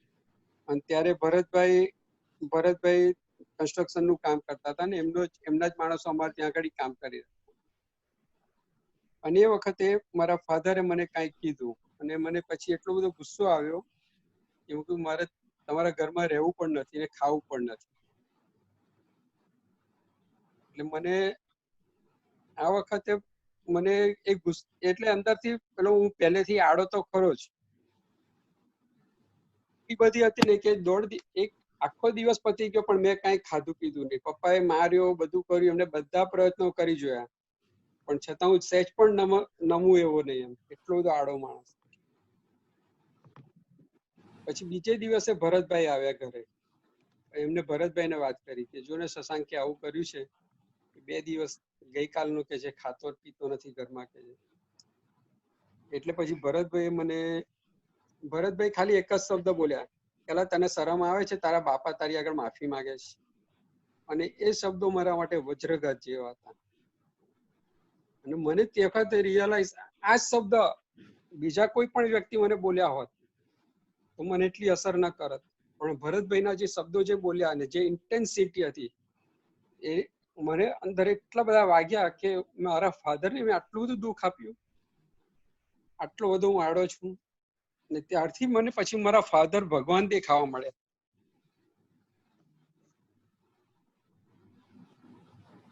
એટલે જ્યાં ફાધરનો દેહ વિલય થયો ત્યાં સુધી મારા ફાધરમાં મને ભગવાન જ દેખાયા છે. એટલે એના માટે હું ભરતભાઈનો ખૂબ ખૂબ ઉપકાર માનું છું ભરતભાઈનો. ત્યાર પછી એક શિબિર હતી છોકરાઓની, એમાં 1992 માં ફરી આ ટાઈપનો જ પ્રસંગ બન્યો. મને મહેશભાઈ, આપતા મહેશભાઈએ મને કંઈક લડ્યા કે જા તારે અમારી સાથે નથી રહેવાનું. મને આપતા પુત્ર બધા મને બહુ સાચ્યો છે, નાનપણથી જ બધા જ આપતા પુત્ર મને સાચ્યો છે. અને તે વખતે મને થોડું લડ્યા, એટલે મને અંદરથી એવું થયું કે મને લડ્યા કેમ. એટલે ત્યાં ફરી પાછી આડી ચાલુ કરી દીધી. એટલી વાર હું અત્યારે જ્યાં આગળ ઓફિસ છે સુરત મંદિરમાં, ત્યાં આગળ પેલા કિચન હતું, તો ત્યાં આગળ હું બેઠો બેઠો રડતો હતો. અને એ ટાઈમે જ આપતા પુત્ર પરેશભાઈ જોરથી હસતા હસતા આવ્યા એમની સ્ટાઇલ પ્રમાણે, અને એમની વાત કરી મને પણ કે ઓ તને તો આજે લોટરી લાગી. મેં કહ્યું લોટરી કેવી રીતે લાગી? મને આપતા પુત્રના દોષ દેખાય છે, મને લોટરી ક્યાં છે? મને કે આપતા પુત્રના દોષ દેખાય તો તને નુકસાન છે, પણ કે આજે તો તારે જેકપોટ લાગ્યો છે. તો પણ મને સમજ ના પડી કે જેકપોટ એટલે શું કહેવા માંગે છે. કે મેં એમને ક્લેરિફાય કર્યું કે મને સમજાવો.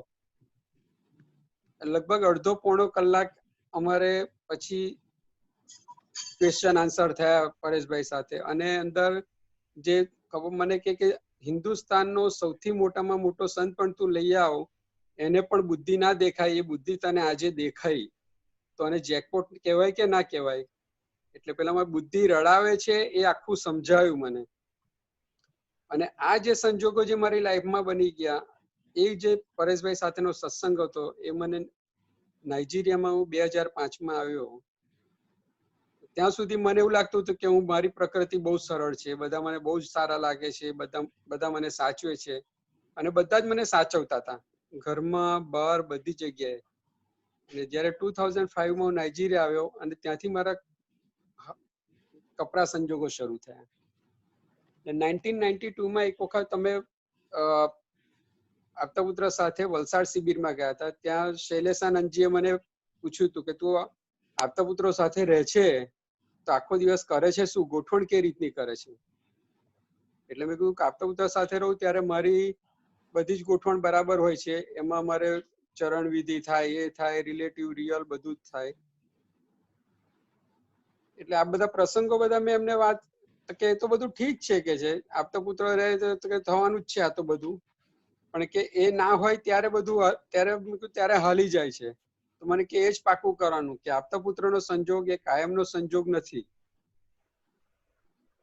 અને એ વાત 6 મહિનામાં જ પ્રૂવ થઈ કે આપતા પુત્રનો ત્યાં સંયમધામ પ્રસ્થાનનો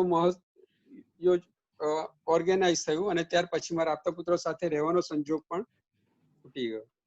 અને ત્યાર પછી પોતાના પુરુષાર્થથી અંદરથી બધું રિલેટિવ રિયલ ને બધું ગોઠવણી કરતા જે ગોઠવાયું હતું, પણ ખરેખરી ટેસ્ટિંગ મારી નાઇજીરિયામાં થઈ. નાઇજીરિયામાં મારે આવ્યા પછી એવો સંજોગ બન્યો. દીપક કાકાનંદજી ટાઈમ થઈ ગયો તો મને કહેજો. તો just 5 more minutes please. Okay. કારણ કે મારા અનુભવો તો ઘણા બધા છે.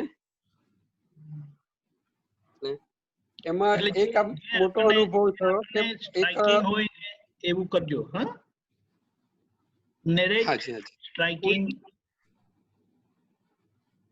હા, એટલે જ કહ્યું કે એમાં એક અમારા કલીગ હતો, એને હું લેવા માટે હું ગયો. અહીંયા મારા આવ્યા પછી એને મેં જે કંપની જોઈન કરી એના 10 દિવસ પછી એ ભાઈએ પણ કંપનીમાં જોઈન કરી. હવે અમારે એ વખતે મેં નવી કંપની જોઈન કરી હતી અને ફેમિલી પણ ઇન્ડિયા ટ્રાવેલ કર્યું હતું. એટલે અમે બધા બેચલર સ્ટેટસમાં 3 જણ સાથે રહેવાનું હતું. અને એની સાથે એવા પ્રસંગો બન્યા, શરૂઆતમાં બહુ સારી રીતે પ્રસંગો બન્યા, પછી વિચિત્ર પ્રકારના પ્રસંગો બનવાના ચાલુ થઈ ગયા.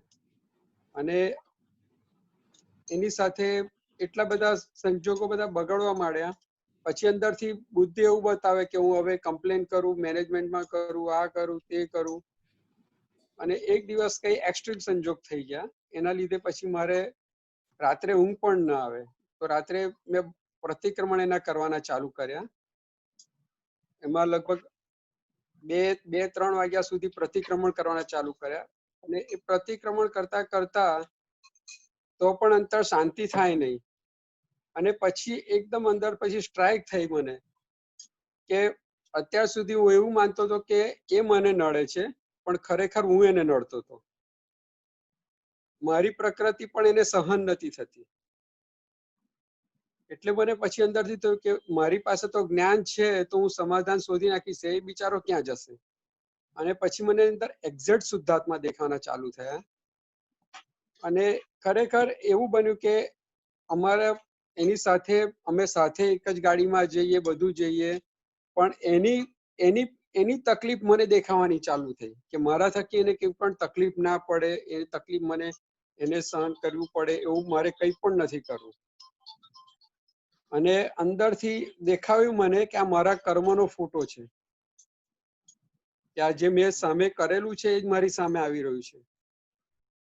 અને એ સંજોગે મને એટલી બધી શક્તિ આપી કે મને ઘરમાં, વ્યવહારમાં, બધી જગ્યા પર ત્યાર પછી બધા ભારે સંજોગો ઘણા બધા આવ્યા.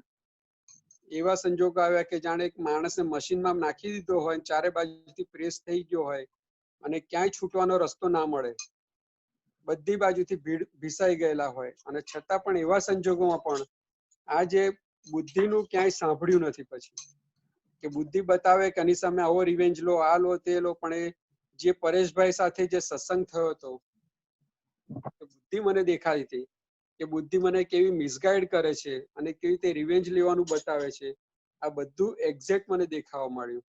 અને અત્યારે હાલમાં પણ એ જ પરિસ્થિતિ છે કે વ્યવહારમાં મારે ઘણી જગ્યાએ એવું થાય છે કે હું કંઈ સારું કરવા જાઉં અને છતાં પણ એના અવળા પરિણામો આવે છે. તો તરત જ અંદર એ જ્ઞાન હાજર રહે છે કે આ મારા કર્મનો ફોટો છે, કે આ તું કરીને આવ્યો છું એ જ તારી સામે આવે છે, પેલો તને જ્ઞાનમાંથી અને આ તકલીફમાંથી છોડાવે છે.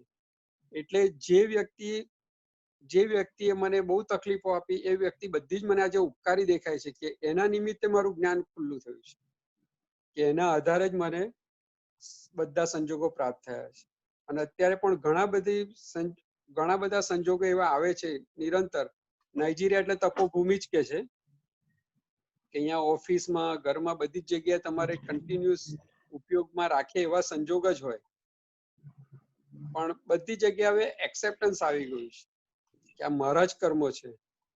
અને અત્યારે જ્યાં સુધી હમણાં રિસેન્ટલી મને થોડી બીમારી આવી ગઈ અને આ જે વાયરલ ઇન્ફેક્શન જેવું હતું, એના સિમ્ટમ્સ પણ લગભગ કોરોના જેવા જ હોય છે.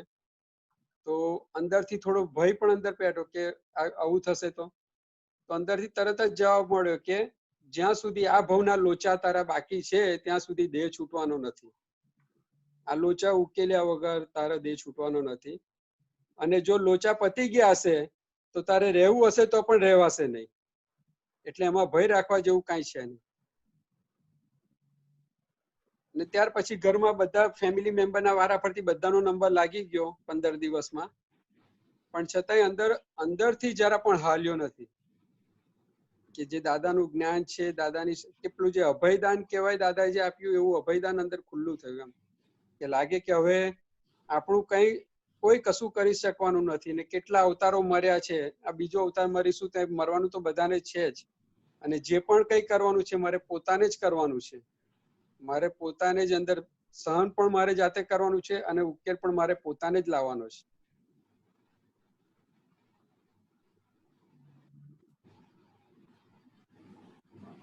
ટાઈમ થઈ ગયો છે.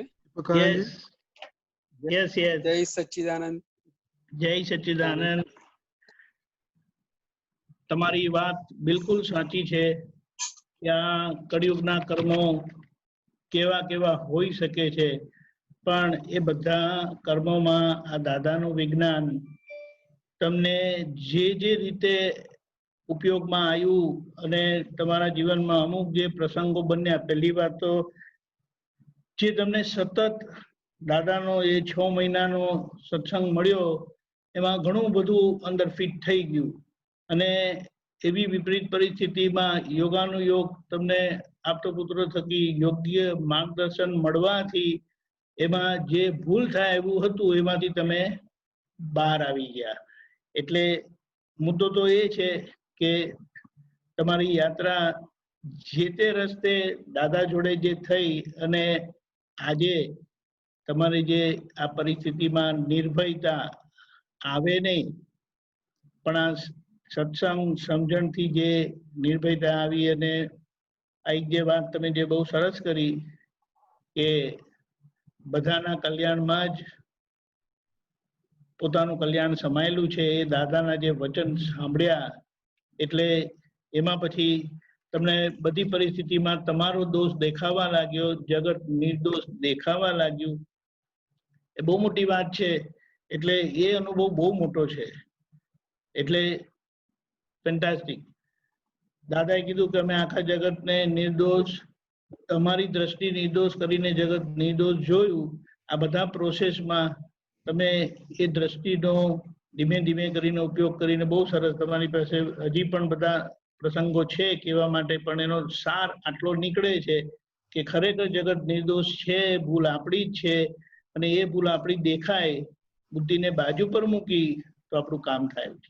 જય સચ્ચિદાનંદ. બહુ સરસ. તમે હમણાં લગી કીધું, બધાના નામ આપ્યા, પણ બધાને હમણાં શું કહેવાય સંબોધન બીજી રીતે થાય. શશાંકભાઈ પ્રદીપ આનંદજીના લઘુબંધુ છે, અને ભરતભાઈ કીધું એ આપતો પુત્ર, બધાના જે નામ આપ્યા કારણ કે અમારા જોડે ઘણા વખતની છે. એટલે જય સચ્ચિદાનંદ. ખૂબ ખૂબ આભાર શશાંકભાઈ. જય સચ્ચિદાનંદ. શશાંકભાઈ બહુ સરસ એક્સપિરિયન્સ. Thank you.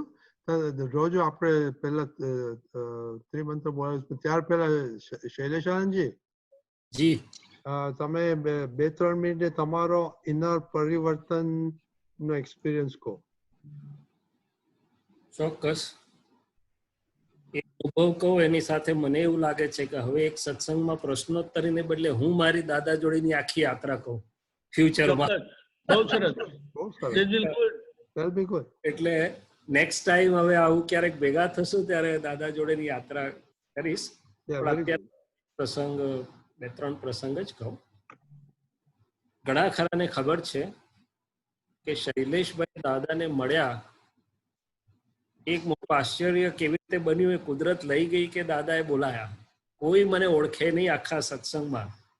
અહીંયા હોસ્ટેલમાં ભણતા હતા, ઉમરગામ નેટિવ, વેકેશનમાં ઉમરગામ ગયેલા, સમય પસાર નહોતો થતો એટલે કોકને આમ તેમ મળવા જાઉં, રમણીકભાઈ મહેતા કરીને પૂછ્યું કંઈક વાંચવા જેવું તો આપો. શું આપશે ખબર, મેં કઈ ટાઈમ જાય. અને સદભાગ્યે આપતાવાણી પહેલા ભાગની ચોપડી અને દાદાનો ફોટો બતાડ્યો. બીજું આશ્ચર્ય કે દાદાને મળેલા નહીં, પણ મને એમણે બતાડ્યું કે તું જઈને જોતો ખરો વડોદરામાં છે. એટલે આપણે તો ચબરખીમાં લઈને ગજવા મૂક્યું, કશું જ ખબર નહીં, પણ કુદરત ખેંચે. અને 2-3 દિવસ પછી ટ્રેનમાંથી ઉતર્યા, 2:30-3 હોસ્ટેલ 7 કિલોમીટર દૂર ગયા, હાથ મોઢું ધોયું અને 2 વાર ચેન ઉતરી જાય એવી સાયકલ લઈને શોધતા શોધતા નીકળ્યા કે મામાની પોળ ને દાદા ભગવાન કોણ છે. હવે બધા જ સંજોગો એટલા બધા અદ્ભુત કે દાદા 1 કે 2 દિવસ પહેલા જ ખંભાતથી આવેલા. જો તે દિવસે ન મળ્યા હોત તો કદાચ ફરી ધક્કો ન પણ ખવાયો હોત. શોધતા શોધતા ગયા, પૂછ્યું દાદા ભગવાનનું ઘર, ઓટલો ચડ્યા, દાદા બાંકડે બેઠા હતા, હુક્કો પીતા હતા, 2-3 જ જણ હતા. ધીમે રહીને વિનયથી પૂછ્યું કે દાદા ભગવાનનું ઘર આ જ છે? દાદાએ પોતે જવાબ આપ્યો કે હા, આવ. ક્યાંથી આવ્યો? દાદા ઉમરગામનો છું ને અહીંયા હોસ્ટેલમાં રહું છું. દાદા કે તું ખરો પુણ્યશાળી, ક્યાં રહે છે, ક્યાંથી ક્યાં પહોંચી ગયો અને ક્યાંય પણ અથડાયા વગર. આ એમના શબ્દો કે જૈનો ભીત જોડે અથડાયા છે, વેદાંતિઓ આકાશ જોડે અથડાયા છે, અને તું કે ક્યાંથી ક્યાં પહોંચી ગયો. મને બીજું કશું પૂછ્યું નથી હમણાં તું જૈન છે કે આમ છે કે તેમ છે, પણ તરત જ પૂછ્યું મને કે તને કર્મો બંધાય છે? હા, મને બંધાય છે ને છૂટે છે, બેવ થાય છે એવી મારી સમજ છે. તો બાજુમાં ભરતાનંદજી તે વખતે તો ભરતભાઈ કહેતા હતા, બેઠા હતા કે એમને પૂછી જો ને. એટલે આમ ખભા ઊંચા કરીને કે છે અમને કર્મો બંધાતા નથી કે છે. તો દાદાએ મને પૂછ્યું કે શું કે છે? દાદા એ લોકો એવું કે છે કે અમને બંધાતા નથી. તો કે તને શું લાગે છે? મને શું ખબર પડે એની, મને જાણકાર હોય કહી શકે. એમ જવાબ બધા વ્યવસ્થિત નીકળતા હતા. પછી મને કે મહાવીરને કર્મ બંધાય? મેં કહ્યું ના. તો કે કેમ? તીર્થંકર નામ ગોત્ર બાંધેલું તે ખપાવે છે. આ એક્ઝેક્ટ વર્ડિંગ્સમાં વાત થઈ. મને કે છે તીર્થંકર નામ ગોત્ર ખપાવે છે, તું ને હું આમ બોલ્યા સંસાર નામ ગોત્ર ખપાવીએ છે, પણ એમાં નવું બંધન નથી ને તને બંધન, એનું કઈ કારણ? એટલે આપણે બંધ, કારણ કે આ મારો સનાતન પ્રશ્ન હતો, નાનો હતો તારો. ખબર નથી. તો કે એક ભૂલ રહી ગઈ છે, બતાડું? પૂછ્યું તો કે અહંકાર હોય ત્યાં સુધી કર્મ બંધાય. આખું વર્લ્ડ જેને શોધે છે સાયન્સ, મને એમને પહેલી 2 મિનિટમાં આપ્યું ત્યાં. કઈક છે યાર. પછી અહંકાર પછી વિગતમાં નહીં ઉતરે, થોડી વાત કરીને વિધિ કરીને જા કે છે. એટલે આપણે તો ટિકિટ પહેલે દિવસથી જ ચોંટી ગયેલી હતી એમ. અને જરાક તરાક જો આગુ પાછું કંઈક આપ તો થાત જ નહીં, પણ થાત તો દાદા એના વચન બળથી સરખું કરી દીધેલું. કારણ કે દાદાએ મને કહ્યું વિધિ કરીને સાંજે સત્સંગમાં આવજે. હવે 7 કિલોમીટર સાયકલ ચલાવીને જવાનું, પાછું આવવાનું જરાક પ્રકૃતિને નહીં થયું એમ. એટલે બીજે દિવસે સત્સંગમાં ગયો તો દાદા કે કાલે તું આવ્યો નતો? દાદા આમ જૈન થઈને કાચો પડી ગયો, પતી ગયો. એટલે એકદમ સોલિડ વચન બળ. ત્રીજે દિવસે જ્ઞાન મળ્યું અને ગાડી ઉપડી તે ઉપડી કૃપાથી એવી કે એ તો અનુભવની યાત્રા ક્યારેક ફરી વાત કરીશું. પણ દાદાજી આખું એક અદ્ભુત વિજ્ઞાન તરીકેનું, અને પહેલું 1.5 વર્ષ તો દુનિયા અડતી નથી, મેડિકલ કોલેજ બધું કામ ચાલે, 12 કલાકનો દિવસ હોય મારો, પણ કશું અડે નહીં એટલું બધું. દાદા મને 2 વાર વિધિ કરી આપતા હતા, કોઈને 2 વાર નહીં કરી આપતા હોય. મને ખાસ કહ્યું કે તારે 2 વાર કરવાની. દાદા જાણે કે ટાઈમ ઓછો મળે, એટલે જે હશે આશે. બહુ સરસ, બહુ સરસ. દાદા 2 જ જણ હતા. પછી વાર તમારે નેક્સ્ટ ટાઈમ વધારે સાંભળીશું, ક્યારેક કરશું. હવે તો મને એમ કે કરશું, ટાઈમ થઈ ગયો છે એટલે આપણે. હું ને દાદા 2 જ હતા. પછી દાદા કોઈ દિવસ નહીં, પણ આમ પીઠ ઉપર બહુ પ્રેમથી હાથ ફેરવીને આંખમાં આંખ નાખીને મને કહે છે તને શું લાગે છે આપણે કેટલા વખતથી જોડે હોઈશું? ખબર નથી, પણ જોડે હોઈશું કંઈક એવું લાગે છે. ઘણા વખતથી જોડે છીએ કે છે. શું કીધું? એટલે અમુક જ, પણ એટલું બધું બળ આપેલું ને કે આખી દુનિયા બ્રહ્માંડ હાલે તોય હાલે નહીં. હું હાલી જાય તો આ પાર્ટ, એ જે વિજ્ઞાનનો પાર્ટ દાદાએ જે કશું કઈ હાલે નહીં. એટલે બહુ જ અદભુત. તો ક્યારેક પછી સાંભળ્યું બીજી વાતો તમારી, પણ ત્રિમંત્ર બોલાવો પછી શશાંકભાઈ તમને ત્રિમંત્ર બોલાવશે. ચાલો ફરી ક્યારેક યાત્રા પ્રશ્નોત્તરીને બદલે આવું કરીશું. નમો વિતરાગાય, નમો વિતરાગાય, નમો અરિહંતાણમ, નમો અરિહંતાણમ, નમો સિદ્ધાણમ, નમો સિદ્ધાણમ, નમો આયરિયાણમ, નમો આયરિયાણમ, નમો વજ્જાયાણમ, નમો વજ્જાયાણમ, નમો લોય સૌવસાહુણમ, નમો લોય સૌવસાહુણમ, એસો પંચ નમુક્કારો, એસો પંચ નમુક્કારો, સૌવપાવપણાસનો, સૌવપાવપણાસણો, મંગલાણં ચ સૌવેસિમ, મંગલાણં ચ સૌવેસિમ, પડમં હવૈ મંગલમ, પડમં હવૈ મંગલમ. ઓમ નમો ભગવતે વાસુદેવાય,